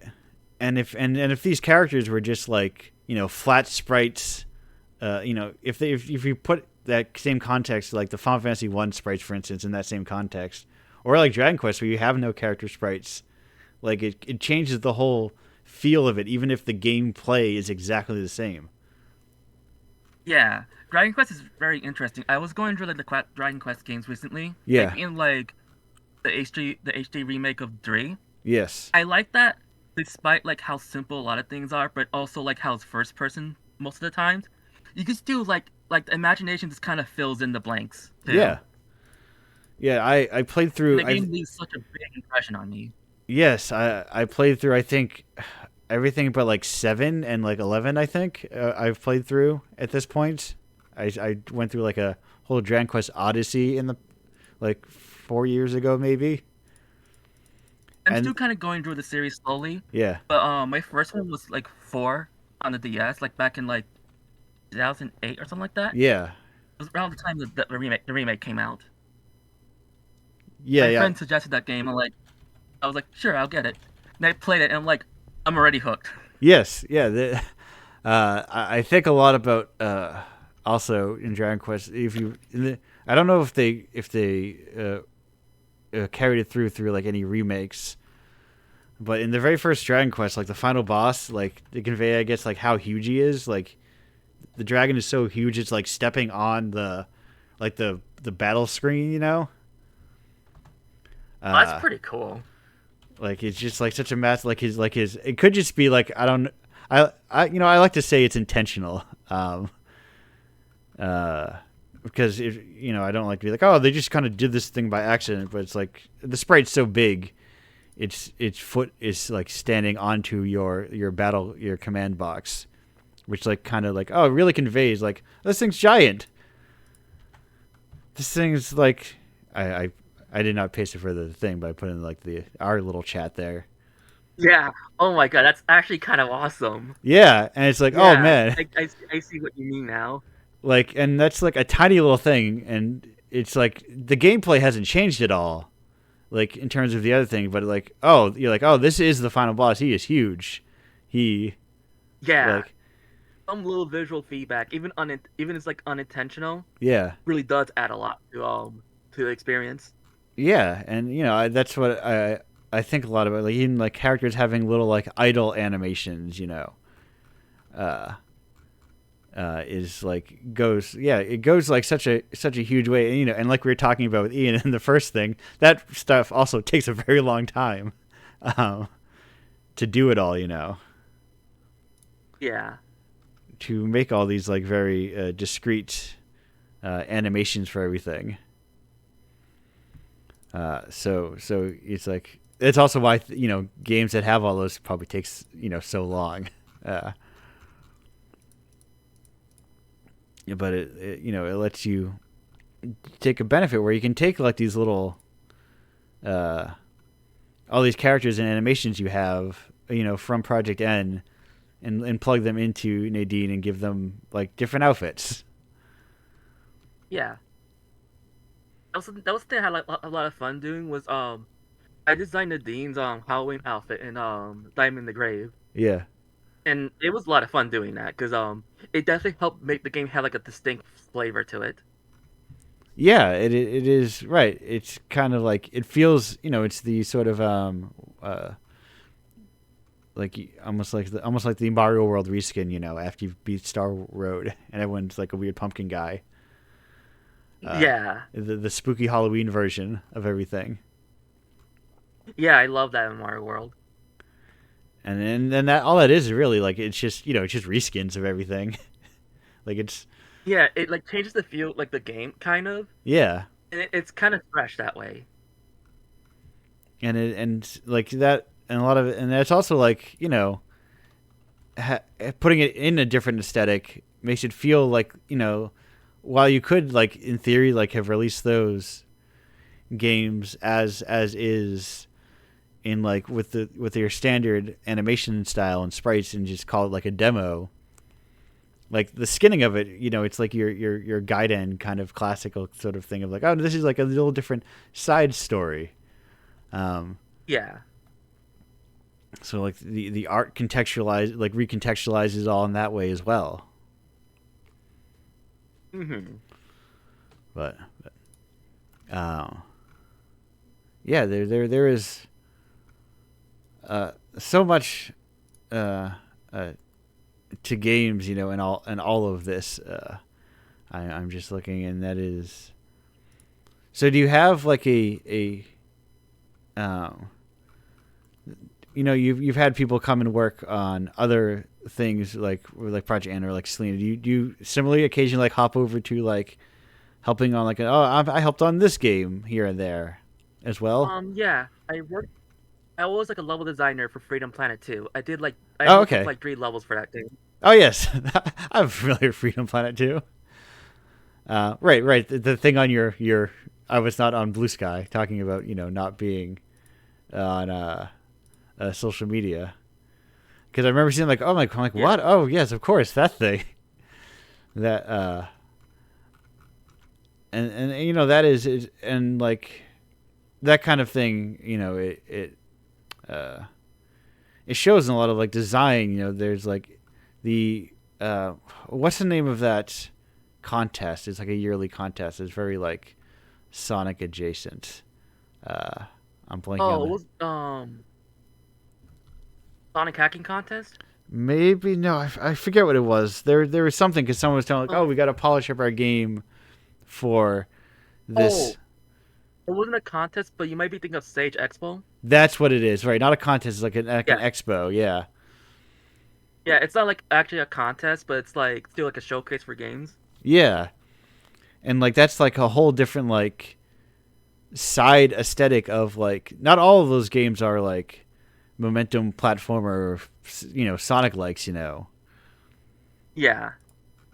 but there's an understanding of like Genesis style design to some degree, and that kind of like 16-bit era of or style of design and aesthetic, and you're talking about how your work is within that scope too, and it's like even if like some of the games don't technically fit in the graphical limitations of those platforms, but there's like design limitations to those platforms that are interesting to work within. Of like what is like being like, oh, you don't actually need like a huge resolution, or like you don't have to. You can have like 2 or 3, 3 to 4 buttons, and kind of call that enough. Yeah, there's like a lot of nice like retro style like indie games at Sage Expo. Yes, yeah, no, and that's like in itself like a whole different like subset of like retro style indie games from other retro style. It's like it's talking about games are huge. They're like a huge medium. Yeah. That are hard to pin down. I'm looking at there's so many, and some which seem like they don't fit into them, but they're like there are so many games that get showcased. Yeah. It's like one of the most exciting times of the year for me. Yeah. They get to try out all these games and make new friends of developers. Right. It gives you like these little like sub places to like meet up and get together and have like it's a different vibe than like I'm looking at all these people who I'm like, oh yeah, I know them, and I know. That's also the fun part of being like, oh yeah, I know that person and that person and that person, and then next year like 5 more of them. Yeah, that's what happened last year and the year before. Yeah, right. Until eventually it's like, oh, we just all know each other, until new people come in and everyone wants to meet the new person because that's the person they don't know. It really does create a really nice tight-knit community, and it really does lead to like a lot of positive results. Like then you start having people like helping each other's games, which actually happened with Diamond in the Grave. Like the creator of Bud and the creator of Super Freak series, and they had their games on Sage Expo, and we ended up being friends at some point, like really good friends. Yeah. And they actually helped me on Diamond in the Grave because I was like on the last week of the development before Halloween, and they helped me with a bunch of things. And I was able to get the game out on time thanks to them. Yeah, and that's like the benefit of like, hey, it's the equivalent of it's that band mentality of like, oh, I need a bassist, and like, and you go, oh, I know, I just met a bassist at this last concert. Hey, can you play bass on these couple tracks for me? Or the equivalent of, can you help me? I'm having trouble with this particular sort of thing. Can you help me figure out this weird like air slide thing that I can't quite figure out? Yeah. And someone can come in and be like, oh yeah, I can do that, no problem. Of like, right. And that's the benefit of like fan games. The more there's like hobbyist non-commercial spaces of like nobody, I mean, I think in theory people shouldn't be thinking of each other as like competitors really anyway, but I think that kind of like drills into people's brains of like, oh, I couldn't get in the space because somebody else was in that space. But I think it's different when like nobody is. It's not for money, Yeah. And then later be like, I don't really like competition. Right. It's like even if like money's involved, like something's at stake, I don't really like competition. I just want everyone else to make it too. That's how I feel in my life. Right. Because like everyone making it in theory wants everyone else to also help make it. That should be like. I mean, the dream is that when you make it, you like, okay, well, I've got way more resources. How can I help everyone else make it too? Is the dream version of it. But speaking of, nope, not speaking of. That's not a transition. Speaking of dream version, this has been a dream version of a conversation. There we go. But we're approaching the end of our segment here. So I've got 2 questions for you, and I hope you are prepared. Yeah. First off, do you have a favorite? No, what is your favorite rock? Type of rock. There we go. Like, is it like music or like minerals? Now, first, smart. So you're prepared. Smart question to ask. It's open to interpretation. It could be either or. I really do like minerals a lot. I think they're really neat. So I would like to pick like, let's say like emerald or something like that. Okay. I just find like gems like really damn pretty. Yes. Sorry. And you know, of course, video games, the eternal teacher of what gems are. You know, it's a thing I think about. How many people know a myriad of what gems are strictly because of like video games? Yeah. I just pick emerald because green's my favorite color. Perfect. I mean, it's an ideal way to choose things. You know. Speaking of favorites, do you have a favorite Toho character? Yeah, Utsuho, Okay, perfect. the Hell Raven. One and done. Yeah. Well, Ariel, thank you for. Like I think Yes, go ahead. I was gonna like explain why it's my favorite was Yes. because I think the arm cannon's really cool. Her theme song is awesome. Her bullet patterns are so cool to look at, and also she's a Hellbird. That's pretty awesome. Yes. That is a whole other part of like bullet hell that like before once you get into like just like the elegance of patterns, you know, of like conveying character through bullet pattern, you know. Yeah. Is, you know, a thing that you don't, it's so easy to ignore, of like, oh, I understand who this character person is by like the types of shots they make when I play against them. You know, when they are my antagonist. Yeah. Yes, and also if I am correct, that is also a first pick for Indiepocalypse Radio, a new entry in the world of favorite Tohos. I'm proud. I am proud of myself. the honored first entrant. You're the one who puts up that plaque in the hall of picking Utsuo as top Toho. But we're to not get too into Toho. Maybe we'll get back into Toho after the break. But we are going to be going on that break. Yeah, I get space, but I can't be trusted with space. Right, and then you can't be around anything. Also, you have to drive. That's fair. You have to have a car basically in order to survive. Yeah, I can't be trusted with car. Shouldn't be trusted with car. But we are back with you. You heard one voice, Jeff, there. But Ian already. We're also here. This is the whole crew segment portion of the show.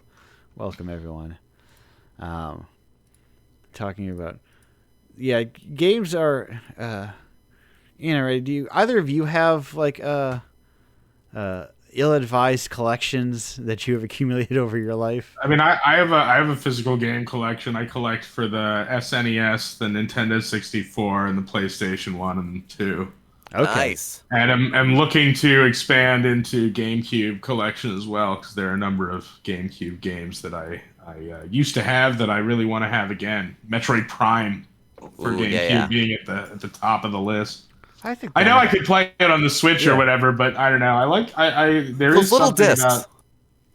There's something about playing it on the original hardware that taps into a nostalgic thing. Not that I advise necessarily dwelling in nostalgia, but I think it's okay in certain regards. Yes, well, I'm a big.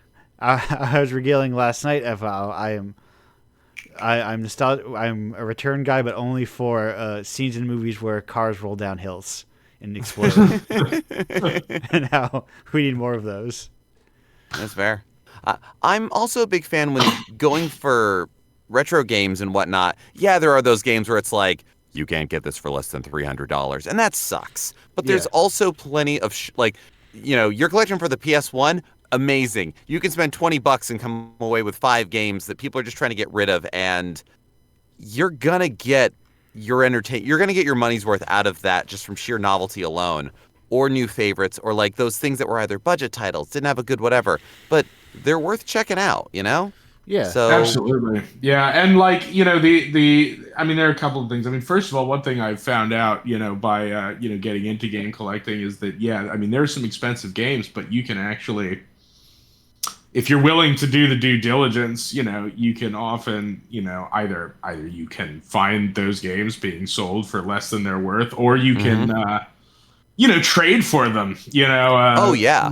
sort of get them at a steal. And the other thing that's fortunate for me is that I'm not, a collector for the sake of, like, I don't need to have the whole library of these consoles. I want the games that I like to play, or games that I was interested in that I never got to play. And, fortunately, I mean, there are exceptions, obviously, but a lot of the really expensive ones are actually, I don't know, they were often games that weren't actually very good, or like Right. at least didn't perform particularly well, and therefore had a limited run. And now they're super valuable, even though, they're kind of whatever. Right. So now there are exceptions. Like I did spring for for a physical copy of Rule of Rose, for instance, notoriously expensive. And I did spring for a copy of Earthbound because I had to have it. Oh yeah, Right. Earthbound. I think I spent an upwards of $60 on Earthbound. That was a Yeah. that was a pricey one back in the day when I bought it. Yeah, so Right. that probably hurt so much in that Back- moment. Back when it was actually affordable. Now it's like $300. Yeah, I'm looking at it right because I have my price charting open right now, and Earthbound is sitting yeah. at number 3 of my most Yeah. item only, and it's 380 on average. What is your most valuable? Persona Revelations complete in box. Nice. Number 2 is Persona 2 Eternal Punishment complete in box. That one I do not have. I got one, not two. I've got them both. I've got Let me the see. PSP ones. I've got the JoJo. Oh, dang. JoJo was up there for a while when JoJo came back in the fashion, that Capcom fighting game. Yeah. So here's the thing about collecting that I laugh at. Yeah. My top two, my number 2 and number 3 of my most valuable on price charting. Actually, no. Number 2, I actually have the item. Number 3, I have the box and I have the manual, but I do not have the cartridge. And it is my third most valuable item. It's Chrono Trigger. See, to me, that's like not worth anything. I want to play No. games. I collect to play the game. Yeah. If I have Yeah. the box and manual, cool. But this is the thing. I have a lot of my like really valuable, really cool things I got from a friend. Actually, the friend I talked about before, who Yeah. we bonded over the FF7 shirt. He's got 3 kids now, and it's like I'm the farm upstate where his video games went to. Yes. So he couldn't find his cartridge, but I have the box and manual for Chrono Trigger, and that apparently, as of today, is worth $376 Wow. to Yeah. people. There you go. Yeah, and I'd rather just play the game. Yeah. And True. I picked up Kuon, disc only, and then got a beautifully made sort of reproduction case from a woman on Etsy. Oh, Oh, nice. Yeah, it's so everything I have in jewel cases is I've changed to being DVD cases and used the cover gallery or the cover project. Oh yeah, the Sure, cover yeah. project's so good. Oh, fucking, Yeah. Oh my god, I remember the cover project. Yeah. I'm I'm and pissed at how expensive Kuon is. The thing is, I want to just have like a nice copy of Kuon because I played through all those FromSoft games and like I'm not Dude, paying. getting it. I'm not paying I lucked out. $500. I got it disc only Yeah. for like $150, Right. And I'm which like, is a oh, lot for disc only, Yeah. but it's fairly cheaper than you could be paying for Kuon. yes. yeah. Oh my god, I just looked at the price charting. Holy yeah. Yeah. It's Good on you. Damn. My most expensive game might be a complete in-box copy of Pokemon Blue. I see it going yeah. for like 380 or something like that. I'm like, what the fuck? right. Oh I yeah. got this for like $40 or $30 back in like 2012. Yeah. Yeah, I mean, there are a few that I've lucked out on just by, still owning them from back in the day. Yes. Yes. I never got rid of, the first 4 Silent Hill games. So, like, I have the copies that I had when I was a kid. And, like, thank God for that. Because, that right there is, like, My, a lot that's of money. my copy of Ninja 5.0 for Game Boy Advance is that. I was always like a generation behind on handhelds, particularly Game Boy. So I didn't get Shantae luck, but I definitely found a couple of games that were like, after the DS had come out, nobody cared about what was on the Advance anymore. Well, I read a short review that said it was an awesome platformer. Cool.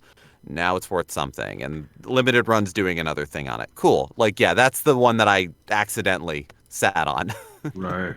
Yeah. It would be, I remember when I was like a kid. Mm. It was around the time Shantae was relatively like a new game. It was probably like 2002, 2003 when I saw it at FuncoLand. Yeah. I saw the game. I was like I was still like a kid at the time, and I saw. I was like, "Oh, this character looks cool. I want to get this game," and I decided not to get it. Yeah. I regretted it so bad. I kind of did the same exact thing. So, yeah. No, my Yeah. my single Saw it at regret. a GameStop at the mall and was like, oh, I read good stuff. I don't know. I don't have the $30 for it or whatever. That's fine. That's fine. Fortunately, Shit, how much Mega Man 5 on the Game Boy? Sorry, go ahead. Oh, Mega Man 5 for the Game Boy is like more than $200 now.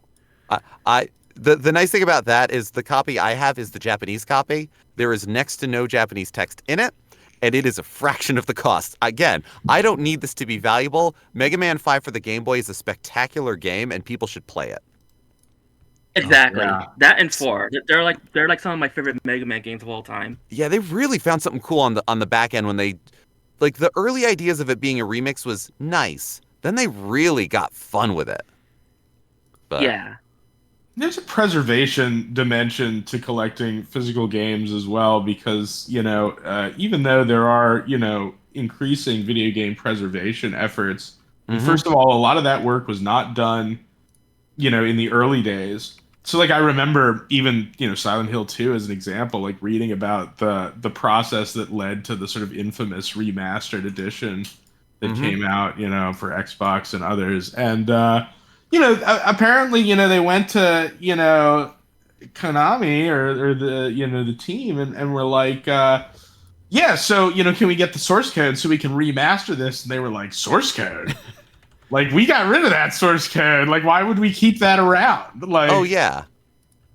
So you end up having to, like, reverse engineer, these games. And, yeah, it's just like, well, this is like the BBC around the 70s or so when they were doing a lot of their programming. They were, filming to tape, and well, the tape's more valuable than the stuff on it, so they would just broadcast it and then erase the tape. right. Which is why you have all the problems with early Doctor Who.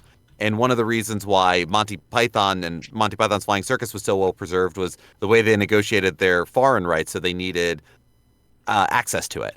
And Right. now we're running into this level of stuff where, we look at digital distribution nowadays and go, how are we going to keep track of all this? We've lost that stuff from almost 40 years ago. It's wild.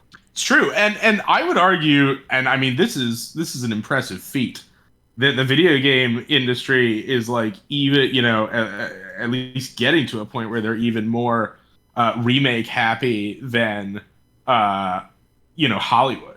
Right. It's like, screw, like, game preservation, like, screw the fact that, Dead Space is still awesome. Like, instead of supporting the version of Dead Space that still exists on Steam and, like, making sure that it runs on contemporary machines and all that, no. Just remake the thing and sell it for $100. Like, Right. And it's such a funny thing of so many, like, films, they remake movies. We have ways of watching movies. Yeah. You can re-release an old film on DVD, then on Blu-ray, then on what have you. Whereas the games are so often locked to their home. So many PS3 games have difficulty because of the way the cell processor worked being put onto newer consoles. But people do deserve to play these games. People deserve to have access to them by some means or another. And there's a lot of ways to Yeah. get towards it, but they're all fraught. Yeah. Yeah. I mean, even, emulation, I have a lot of respect for it, and emulating Hear, hear. communities do an incredible job with, game preservation. But it is, of course, sort of an imperfect, science. And there are still certain, games, even on systems that are successfully emulated where, Mm-hmm. things will be different, or like certain audio things won't work, or, certain jank is, present that wasn't, in the original. Yeah, the aspect ratio of each pixel, and there's subtle differences, but Right. they're Yeah, differences. Yeah, they make and so, I don't know, it's like going back and playing, especially pre like PS2 era, which Mm-hmm. was what, like the fifth or sixth generation? I can't remember I the think generation numbers. 7th generation, pre-2000. Yeah, you may be right, but at that point you start approximating like high fidelity graphics. Mm-hmm. But like prior to that, with the low fidelity graphics, I mean, they often they just look better. Like I have this like retro Tink device to since I don't have an original like CRT Right. screen. I run my my old consoles through it, and I mean, yeah, you can get your N64, like you can send it away and get it modded to like play at 60 frames a second or whatever, but it just doesn't look right. Mm-hmm. There are differences that pop up like that, yeah. And again, no perfect means, but I also I accept that sometimes we get the 80 to 90% experience just so that it can be played at all. Sure, yeah. I mean, no complaints there. I know. My argument here is really that game preservation should be more supported by the by the studios, the big studios. Yeah, here. Just because I'm saying, well, it's good enough for now, I'm very much let's celebrate the victories and now let's keep working. Right. Yeah, absolutely. And then you have companies like Night Dive, and obviously GOG is like doing their good old games program that's really focused, and that's great to see. Yeah, it's just like all about ease of access, and culture is preserved through ease of access. Fortunately, emulator make things very easily accessible, but even those are like, I think more complicated than people give them credit for. Of like, setting up. Just put it in emulator. Right, and to some extent, you can just like download a copy of BizHawk and just like drag your ROM over to that copy of BizHawk and it runs just fine. But especially the older older cartridge days, there were so many different boards that were put in, cool little bells and whistles that made made a selling point. That now we got to emulate those too. Right? Like, why doesn't Castlevania 3 work on the NES emulator? Yes, you want the short answer or the real answer? Right. And that was I got one of those very early on, like I don't know, I can't remember, I don't know if it was cheap, so it probably wasn't like one of those FPGA things. It was probably like an emulator box kind of thing that played NES games. But Castlevania 3 was one of the ones that didn't work. Yep. That's the one I like when I was in high school. NES emulation was like, I got really into it. I played it on my laptop and when I was in class, etc. And I remember that was always the like on the compatibility list. That was the like RSTLNE of okay. Yes, we'll get that out of the way. Now here's the real list. Yeah, and now it all just runs just fine. Yeah, it's for its good and bad, and I do agree that. Ease of access. Like I look at my collection, my household, we think of ourselves as, weird renegade librarians. But, another friend of mine whom I've gotten a bunch of his old video games, his oldest son loves playing Mario, but really just plays on the Switch. So something like Super Mario 3D All-Stars, I already have those games physically. I don't need to get that for Switch. But they got it, and he loves it. So yeah, it is. I will hand it to, and I don't hand much to Nintendo, but I will hand to Nintendo that making a lot of their old games, like the fact that you can play Super Metroid on the Switch is great. But That's introducing it to a whole new generation of gamers, and it's a great example of a game that, like, I mean, Super Metroid was so far ahead of its time that even contemporary Metroidvanias basically play like it. yeah, Like, it should be accessible for research purposes, sure. if nothing Yeah. else. Well, and I did the math on it a while ago, and I will not remember now. But, Sega does such a bang-up job of re-releasing for every generation classics, whether it's arcade classics, Genesis stuff, whatever else. And it's like, yeah, it's not just Sonic the Hedgehog. There's like 60 to 70 games that are like in a perennial, like, you know what? More people should play Gain Ground, damn it. We talking Gain Ground? Hell Here yeah. we go. Let's gain ground, everybody. I just played the thing is, I just played it this year, and I'm like, Gain Ground, fucking rules. it holds up. It Yes. holds up. But the thing is, no, one of my best friends who lives nearby, like, he's got the whole, like, he did mod his Genesis, and, like, first thing he needed was Gain Ground, so he played it recently. But the percentage of the full Genesis library that is outside of that, 70 or so games is significant. I think the Genesis had something in the neighborhood of 400, like, retail titles. Right. And so those are left by the wayside, and these are the, it's like, well, we're getting plenty of Sega Genesis games, but we're not getting all of them. Yeah. And But the importance of, like, saying, like, oh yeah, no matter, as consoles keep coming out, you can always play Phantasy Star. yeah. No, yeah, you can always play Phantasy Star. Well, not always. If they're doing just Genesis, you can get 2 to 4. And I need to correct myself. The Genesis supports a library of 879 games, according to Wikipedia, but that also counts Master System. Right. Right. And So, yeah. And adjacent to that, Square is also generally better than some people at being like, yeah, let's play. We want you to keep playing Final Fantasy VII or whatever, or Final Fantasy, all these different the tent poles. Yeah, I'm trash for Final Fantasy VII. I'll keep playing it. I know. I know this. And putting out remakes for other things. Dragon Quest. Well, that's Square Enix at this point. Same beast. Right. Well, and it's the idea of like, oh, it's just cash grabs. In some ways, yes, and in other ways, it's like, well, why should I buy it 3 times? Don't. Right. How? You buy it once. Buy it once.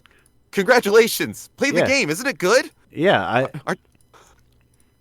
But it's but the collector's mindset is like, no, I need all of them. What did they add into this one? Oh, Nothing. they've got a new hat. Cloud's always getting new hats. Like that Cloud and his new hats. So, yeah. But I'm a big fan of, like, what's the conclusion of this discussion? None. Well, I think there are a lot of conclusions you can draw from it, and Fair. one thing that I have considered about this topic, I think about this topic a lot: game preservation, game collection, Here. and the old stuff, versus the new stuff. And, I think that, one thing we can, one angle that I think is, perhaps useful to look at it from is like the inaccessibility of a lot of the old, the old games and the fetishization of new technical developments in games, which, is driven by AAA, whereas indie definitely focuses more on creative innovation. But it does create this sort of void that gets filled. And look, as an indie developer, I'm one of the wretched here, so this is totally pointing out myself as much as anybody else. But, you can definitely see this void get filled in the indie community with a fixation on pastiche and nostalgia based, game design, which, is potentially, that can be potentially risky. It can be, potentially a slippery slope, into stagnation. And so I think as, indie developers, we should really be advocating, consistently for preservation and working towards that, and making sure that that gaming doesn't lose track of its own history. In the aid of ensuring that we don't feel, compelled to, retread old ground or restate old arguments creatively, so to speak. You know, so that's something that I like to try to remain conscious of, and it's one of the reasons that I do like to, I don't know, I like to look at the old stuff, but I also like to, I don't know, imagine. I mean, the video games are such a young medium, like Oh yeah. younger than film, and obviously way younger than all Right. the other ones. Right. And it's There's- already gone through so many iterations on design language It's true.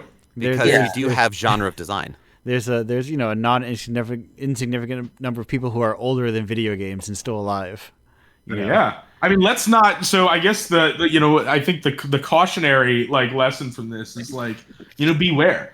Don't we're too young as a medium to become the old codgers sitting on the doorstep remembering the good old days. Yeah. That's the worst possible thing that could happen. And unfortunately, I'm not saying that this is permeating the development scene, because obviously I'm humbled every day by the creativity coming out of the I mean, I at the end of the day, I often feel like just a tourist with a typewriter compared to a lot of the innovation that's coming out. But there is a lot of discourse that you see on social media, which is the primary place that video game discourse It is the takes place. symposium, yes. Well, where people really do have this either they are just completely non-tech skeptical, new games are fundamentally better because they have higher poly counts. And then on the other side of that, you have this, no, we need to turn back the clock on, and both of those, attitudes are potentially, potentially dangerous for the development of the medium. So, I think that's. I agree. Oh yeah. Yeah, a lot of it is the obsession with the idea of innovation and progress in general, and it's the games as tech, and games must innovate when innovation is for products, I think, not for art. Oh yeah, and we live in an era where the media industries are really obsessed with either turning back the clock or so freezing time, right? Freezing, so it's constant remakes, constant pastiche. Let's wheel out and puppeteer CGI versions of dead actors and Yes, new entries in beloved franchises. Right? It's very morbid. Yeah, no, what I can't imagine a different face on a character. How will I know that it's Grand Moff Tarkin if it's not Right? the fucking Not Peter Cushing. Let's wheel out Exactly. this marionette cadaver of Carrie Fisher to So that it's weird and grotesque, and it's also it kind of undermines art isn't. I don't want to say anything bold here, but Said be bold. Do it. Star Wars isn't real. Princess Leia is not a real person. She's a character portrayed by an actor who can be portrayed by different actors. Wow. Way to just demolish my delusional. Look, it just happened a long time ago in a galaxy far, far away. Okay, it's people aren't stupid. They know if you call a character something different, they'll be like, oh, that's just a different actor. right. Look, as a voice actor, I like hearing other people in things where it's oh, I found them, cool, and everybody ends up playing 6 characters. Right. Cool. Whatever. It's fine. Yeah. You just believe it, okay? We're all believing this is just a fun toy we're playing with. Yeah, I mean, we need to be focused on, and I really do think indie video games specifically are well positioned to be at the vanguard of this philosophical notion that as artists we need to be trying to say new things, right? To be very present in the current moment, and Well, something I find very funny is, as you pointed out, Ian, the video games as a medium is very young on a cosmic scale, and yet we have lost history. and we have calcified and reified opinions on things, where there are games that people have never played but have ready-made opinions about them. And so, Oh yeah.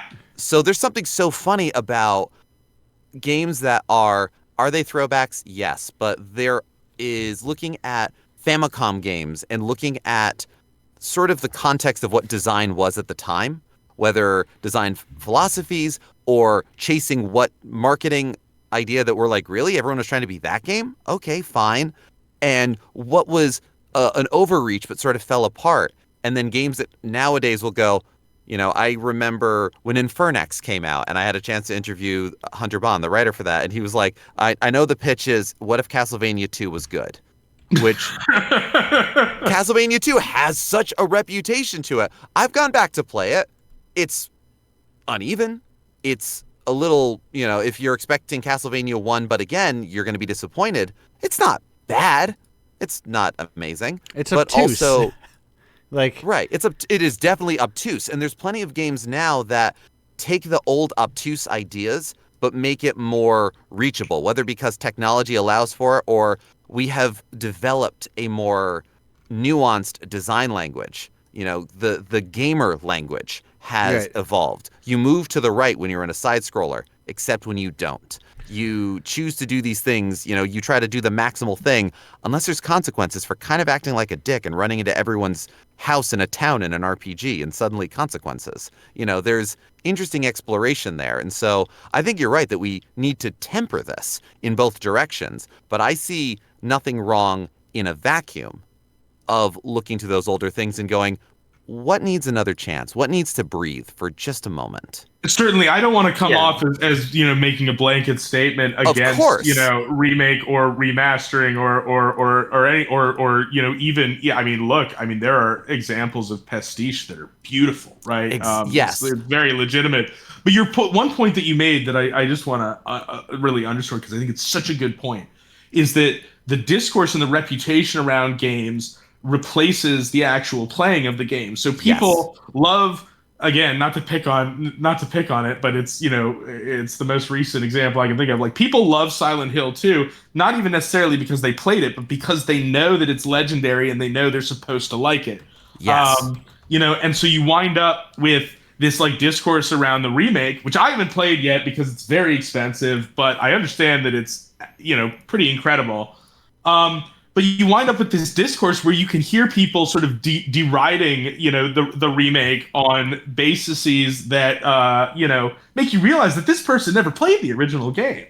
They're just sort of making assumptions about it, based on its reputation and how they view, practices, in the modern, design as different. And that's very dangerous too. And all of it really contributes to this destruction of history, which ultimately, benefits, I think, a very cynical and nihilistic maneuver to, drive up demand for new tech, ultimately, right? Like, yeah. Right, because a lot of context you don't need ever. Remakes are really weird because the original thing exists, and unless it's doing something different, what function does it serve usually? This is why I pick on the Dead Space remake so much, because I played that and I was like, this is Dead Space 1 with a makeover and maybe one or two new minor gameplay sections, right? But for the most part, it's a 1-for-1 remake with better textures. Yeah, and pay full price for it. Quote unquote better. Right. Pay $80. But that's the idea of games as tech or products and not art pieces, Yeah, absolutely. You would remake a piece of software. Of course, you would update a piece of software. That's what you do with software. You update it so it gets better. That's not how you I need to update this movie so it gets. I need to update this. I guess people, you do remaster of albums sometimes, but you know what I mean. It's right. Oh, we need to update this album every 10 years so it's good for the modern era. And there is this sort of equivalent, to draw the connection to music. You get a lot of people who obviously there's the sort of meme of back in the day before auto-tune, when people could actually sing, the equivalent discourse that I see in hipster, gamer, discourses there's no such thing as like art direction in photorealistic, graphics, Right. which is like kind of insane. Like you can critique, poor art direction in photorealism, but this idea that like, oh, like art direction used to exist and now it doesn't anymore. It's like, okay, well, a bunch of like live action movies might want, Right. They make differ. Yeah.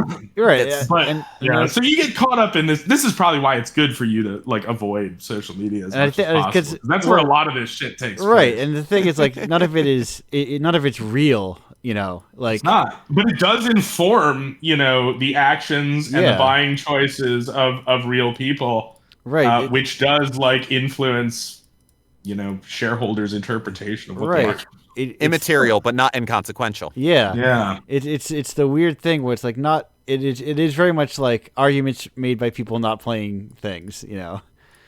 It's the kind of the idea of just participating in social media or like discourse or whatever is its own like beast outside of actually engaging with the art in question, Yeah. Yeah. Absolutely. which I think is that itself is kind of like detrimental to like the true poison of people who are just too online, Oh yeah. and just Yeah, the paradox of like having all this access to discourse. Like in theory, you can be more informed, but in reality, it can be quite right, overwhelming. because who's saying it? You can't. Who's saying the statement that you're arguing with or agreeing with? Just some random, like without the context of like who that person is, and like why should I? The important question of like if you're gonna yell at someone for stating opinion on like online, go wait, who is this person? Like Sure, and the Why do idea of the influencer as a node, right? Like the influencer as a node of discourse, right? Who can shape right. discourse on masses. Like I kind like of scary. ask yourself Yeah. the eternal question: like, are you about to argue with like a long-standing cultural critic, or are you arguing with a 15-year-old? Yeah. Social media flattens that person. You might go, "Oh, The I'm line is blurring. That I- 15-year-old might become a major respected critic. Right. Not today. but you're like, oh, I'm arguing with a child about." Well, this is perhaps the Yeah. last, if we have time, just to make one Yeah. more quick point, which is that like, much discourse about video games and what I would call video game scholarship, right, is taking place in what you might call the amateur sector. Like there has been an increased, sort of academic examination of video games, but it's not where it needs to be. No. And games journalism is much less about, I mean, not to sound like a gamer gator here. That's not where I'm going with this. But it is it's consumer or it's consumption oriented, right? Yes. It's not analysis and critique oriented in the sort of traditional sense. Like there is no, like, who is the Pauline Kael of video games, right? I mean, I can't think of who it would be. It's people with formal vlogs. analysis. It's always been people with vlogs and not people with money. Exactly. Yeah. It's these sort of amateurs making, 5-hour YouTube videos doing these like deep dives and hey, that's great. I mean, those people, are awesome. I guess what I'm saying is that like these people deserve to have the intellectual infrastructure rise Right. up to meet them. It's the Agreed. capitalism of it all, where consumer reviews was like the gaming journalism, gaming criticism, like backbone that got people affords people jobs, and it never changed over. Like criticism has never been financially viable. Yeah, and putting it into a published form or a permanent form, the sort of people you're trying to convince to put your ideas to paper aren't going to get much past just do a nice listicle of best games of this system or Right. whatever else. Right. What a contribution to the aesthetic community that is. Yeah, let's make a coffee table book with some nice screens. And again, there's something to be said for some of those. Sometimes someone finds a new favorite in that going, oh, I didn't know that. But we need to go further. There needs to be a deeper... we need some philosophical chat books being passed around at conventions.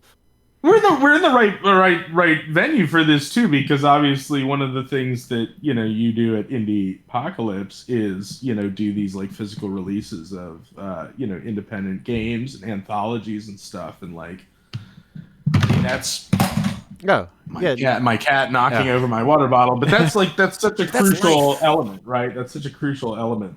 Right, and that's like it's a small part of it where I'm like, yes, I am a weird indie freak who goes to zine fairs and spends like $100, or whatever, on just a bunch of stuff.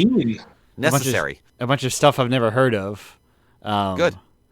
And that's how I but that's not everyone, and not everyone has like the kind of like broad taste for that, of being like, oh yeah, I can just pick up any random thing and I will find, because I am very much like fascinated by people, and the human touch of things, and I think that's what I'm looking for primarily in games and art in general. Is like, oh, I want to feel like a person made this thing, Yeah. I often come back to the phrase deliberate design for games. Right. Like, whether it's one person or a handful of people, that there was direction, there was a thought, like you feel the fingerprints. Yes, the capital P person, like as in human beings, not strictly a single individual. No, exactly. You feel the humanity of it, not the market research. Right. Yeah, exactly. Give me a messy, janky game with like a lot of personality over like another generic looter shooter that's been streamlined and focused committed to oblivion. Yeah, I had so much fun playing the Nightmare Kart arcade machine at MagFest. I was terrible at it. I was so bad. I had an amazing time.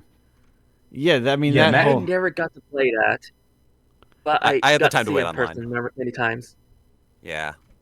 Yeah, MagFest here is the connective tissue that brings us all together, which is also like just a killer show, honestly. Oh, it's an incredible con. There's, it's not another one like it. It is the one where I go, I give out business cards, but I am not there to work. I am there to have a good time and play some cool shit. Yeah, sorry, go ahead.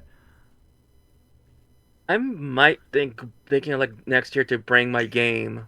Over there. Do it. Do it. I cannot encourage you enough. I mean, anything that is like Sage adjacent is like tailor made for MagFest, Honestly, yeah.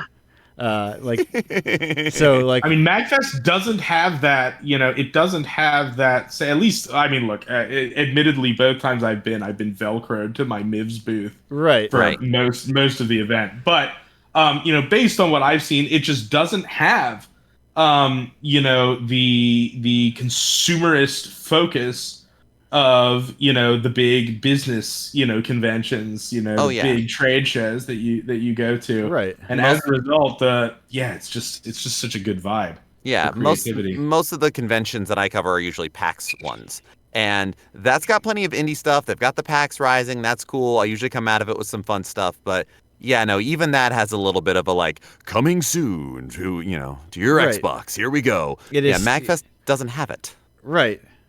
And like it's very punk, right? It's got this real. It is punk as shit, and I love it. The one that I wish we had that I say is like Amaze. Amaze is the ideal one that will I be at Amaze this year? Perhaps. But that is, that's the one I think about. That's the one that's like, I think about, last year or the year before, the audience choice was like Titanic 2. And that's like, that's how that's like the vibe of like what Amaze is, of like, no, we want like weird experimental plundercore games. It's from those you get complete whole experiences that people will love, and also the weirdest germ of inspiration, because people then go, wait, you can do that? Yeah. What if it's all the bits and pieces? We are all standing on each other's shoulders the entire time. Plundercore is a whole sub-movement, going on right now. There you go. That like people may not even like. Have you ever been down to Boshi's place? No. Yeah, I recommend if you get out of that tiny New York apartment and make a trip to Boshi's place. It's something I wish when I was doing Anime NYC, I was like, damn, I wish I was glued to my booth this whole time, so I can make a stop by. This looks good. Yeah, no, I like whenever I go in, because I live in Manhattan, and whenever I go into Brooklyn, it's always like, how close am I to Wonderville? And and I'm like, Wonderville, that's for normies. You gotta fucking go into the grime. You gotta really get in there. It's always a question of how much of my day can I dedicate Yes. to it, and I do love it for that. So, Right. Yeah, this looks amazing. Yeah. Yeah, no, that's like, talk about some of the coolest people like in the biz right now, and that's like, that's one of them. And like, and I think and then that's like the hard part, and like I think people are like looking for that, but they just don't know where to look for it, because it's like it doesn't get like, unless you're just really digging in on itch. Like the time when like even like an RPS or like a PC game would cover games like this is like it's long gone. Right. They're like those indie columns. You can if you're old as hell, you see them transform into straight ahead Steam releases. From like the more experimental Twine spaces they were in previously. Yeah, like, that was like, oh, that's when indie. That's what indie meant. But now it's it's interesting, and that I'm also the beat my fist kind of being like, people. I think you need a little bit more pretension every now and then, Well, there's nothing wrong with getting high-minded about low shit. Yes, that's the point. Sure, yeah. No, I would not to get pedantic, but I am a writer by trade. So I would say that like people confuse high-minded and high-mindedness and pretense, right? Yeah. The crucial part of pretense is right that it's pretending at something, right? It's attempting to affect a position that it can't really support. So like, yeah, get high-minded and get substantive with it, Absolutely. It's how we evolve. I mean, look at a game like Disco Elysium, which manages to cover this incredibly broad array of philosophical and political and interpersonal, themes, and yet remain like so irreverent, and it's that it's like super accessible, right? Yeah. It's like something like that is really fascinating. And that's the thing I enjoy in video games, because they are an interactive medium. You don't necessarily have to have every shot worked out with a cinematographer. You have a path maybe that people go through, but when you have people who just walk the path, they get the bland ending of the Stanley Parable. But if you start poking at things, if you start looking around, maybe it's not what the main story is, but it's the story you're getting because you're the one that's peeling back the layers. Yeah. Or just talking to the same NPC 50 times to see if you get a different response. That one does. And that level of how you treat the world around you, you get a response of that kind of irreverence, and it's important. Yeah, and it's to that point, as well, just the way you're talking about, the response that you get, the feedback, that's a major part of the art of like interactivity. So like, getting high-minded and thematically interesting doesn't necessarily mean you're doing that, narratively. Like there are plenty of games that take as their like point of inquiry the point of interface between the player and the virtual world. And just extrapolate on that, so you have these sort of more mechanically, maybe they're not narrative driven, but they're exploring the actual act of interaction in like really fascinating ways. Yeah, agreed. I think you think a lot of like Sylvie works intensely in that space a lot of the time, of like gameplay and like interactivity, and like exploring like the edges of like. Reminding games can kind of play kind of like anything, we've fallen into these fixed patterns in some ways. Right. Well, I mean, a lot of my experience as a theater actor is in immersive theater, site-specific things. And so to me, the idea of maybe there's a narrative, maybe there isn't. You go in here and who you talk to and where you go informs what your gameplay experience is for a loop is very visceral. And I think a lot of, we I don't know. It feels like too broad of a statement to say that like we need to play more in our spaces, but like, God damn it, in games you need to play more in our spaces. Well, it is a game, right? Like that is what you're supposed to do. And I think, I mean, look, I have no, like there's totally space for, linear, linear game experience as well. Although those can push the boundaries. We can push the boundaries of linearity just as much as we can of non-linearity. Of But course. your point about like having a space and an experience that is defined by player agency, regardless of the particulars of the format of in which it's presented. I mean, I think that's so crucial, and that's really for me personally. That's a driving force in what I try to do in my games. Yeah, and you're right about having a linear experience can be just as important because there's an interesting middle ground of how much agency and interactivity your typical video game gives you. But when you run into points where everything is possible or you can only do one thing, like if you're used to visual novels where you have tons and tons of choices versus, okay, when am I going to get a choice? And then suddenly it completely throws you off. Or alternatively, kinetic novels, also video games, Yeah. They have games with 0 choices in them. That is just reading. But it is still like the interactivity of like how we interface with them is also different than how we interact with like a book or a comic or a movie that are also linear things. And there's like, they all encompass these different modes and these different. That's why I am disinterested in like the solving of games. I think it's art is unsolvable. Yeah. And like it is just a thing that people will make, and people hew from different influences, and like nobody is right or wrong or even going in an incorrect or correct path based on their stylistic approaches. And I want people to have like extremely different like stylistic approaches to things. That like are it's such an astute point, because this is another thing you see a lot in gaming discourse, and even unfortunately in indie dev discourse is like the right way to like design a game, and it's like no, sorry, there is no meta game design, there is no meta idea about which no other ideas can be extrapolated. There is no perfect game. Right. Yeah, there is no perfect game, and there is no rubric by which you can say like, oh, like, well, Red Dead Redemption 2 like relies on cinematic node to cinematic node gameplay, therefore it is a bad game.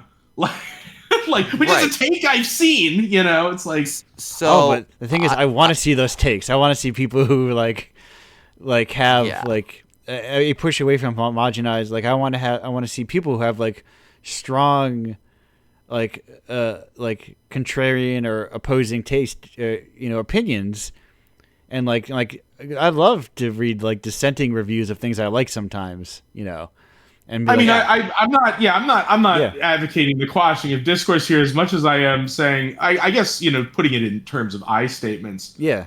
As an indie developer, like going in and seeing, those things, sometimes it can be discouraging because you start to wonder. You start to think, oh man, is my idea good enough? My idea, am I pushing the boundaries enough? Am I falling into like these patterns? And that should not be what you take away from discourse like that. Of course. Well, I often think of the way I like to recommend games to people is almost like a sommelier kind of thing. Like you pair it to your experience, or like, what are you looking for? And a funny thing of you don't know what you're looking for sometimes that I think of is I played through Persona 5 Royal with my partner. We put, well over 150 hours into it, had a great time, totally our kind of turn-based RPG anime nonsense. Great. After we do long RPGs like that, we love doing some kind of a palate cleanser, whether it's a platformer, something quick, a puzzle game, just something to like shake that off before we go on to the inevitable next big RPG in our backlog. I pulled out Later Alligator, which is more of a narrative kind of like point and click game. It is got a much more like hand-drawn kind of feel to it. It kind of feels like an early MTV cartoon or Nickelodeon kind of feel to it. It was helmed by Small Butera, right? Is that the name of like their company, their organization? It was Pillow Fight and Small Boo. Yeah. But like, that's their hyphenated last name. That's why I always think of it as there it Small Boo is. Terror. But they're a pair of animators. Yeah, so there you are. So that was what we pulled out. We played for about an hour and a half, and my partner went, I don't think I can play this. It's good, but it feels too much like Persona 5 right now. Right. And I was completely taken out at the knees of, okay, I'm not disagreeing with you. You are correct. It feels too much like Persona 5 for you. Absolutely. How? What do you mean by that? And she said, well, it's too much just talking to people. And I had not considered that, did not think of that. And when you break it down like that, yeah, both of them have a lot of that. Huh. And I think we started playing Cuphead or something, but and that was fine. But it's whatever thing of it, it's like, oh yeah, cinematic node to cinematic node, or, you can break everything down to, oh, it's just this. But it never is, but it is. I don't know. But we are cresting 2.5 hours, and there's infinite time to yell about art, but not infinite time to be here. Or infinite art to yell about, but not infinite time to yell about is how. Rather, it's a group effort. Yeah, but there's So that said, does anyone else have any before we get any non-promotional last minute statements to get out before we get into full wrap up mode? This is fun. Trans rights. Yes. Trans rights. Fuck yes, trans rights. And with that, Ariete, hello. If we talked about a lot of your games. If people are looking for your games, where are they looking to find them? Oh.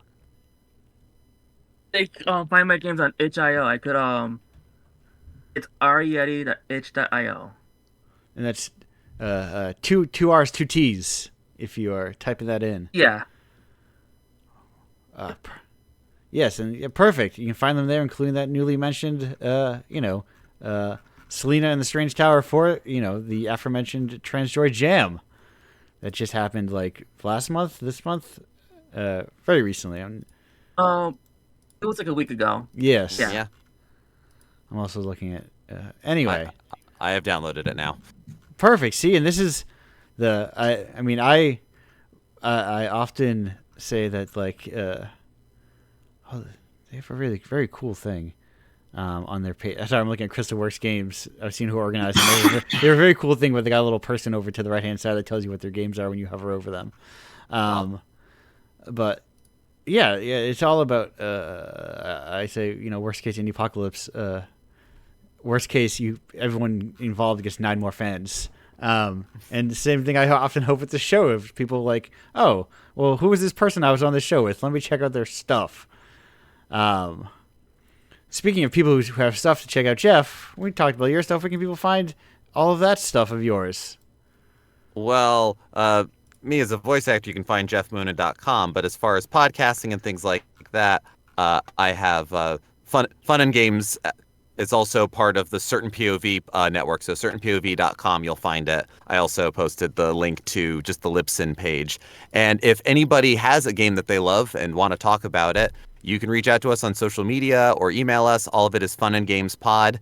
And my co-producer, Matt, handles a lot of that. And the only stipulations are no repeat games. And pretty much that. So we'd love to hear about more. And if something on Indiepocalypse tickles your fancy or elsewhere, we want to hear about those too.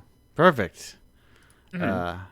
And Ian, to close it out, where can people find your work?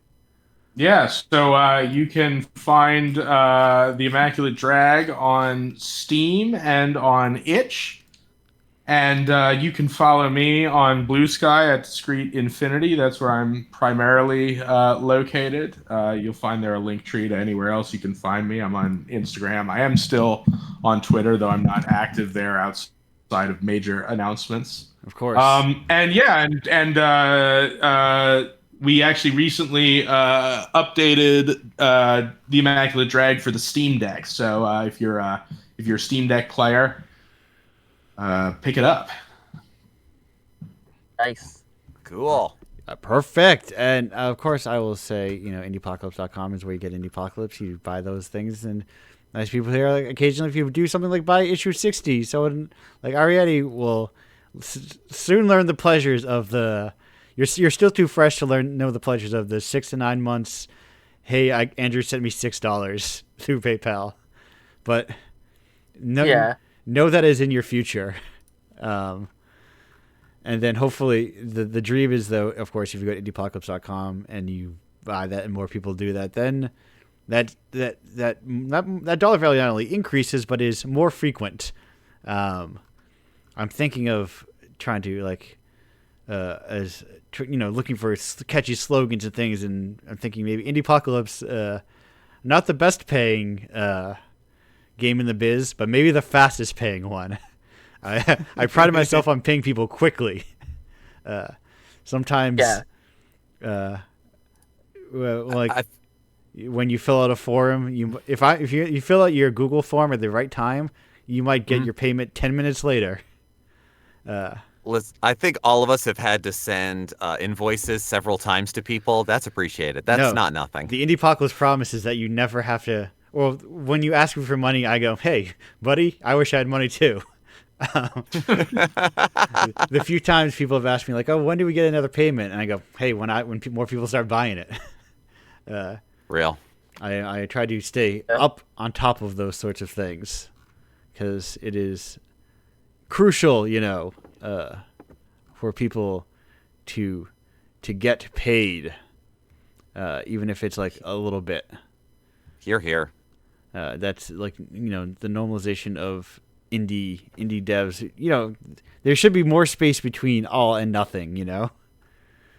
Where it's like, you're like, hey, maybe this is not my job. Maybe the kind of like, how many artists do you see at like cons or like a MagFest where it's like, oh, I do art full time? It's like a lot of them probably have day jobs, but they can go to MagFest and it's like a good bump up, once or twice a year for the different events they can go to. Yeah.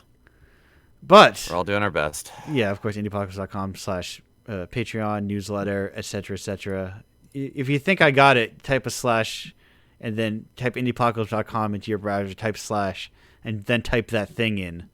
Much in the same way that you might have typed /radio to get here, or /podcast to listen to the archive. You'll type /something and you'll maybe find something there.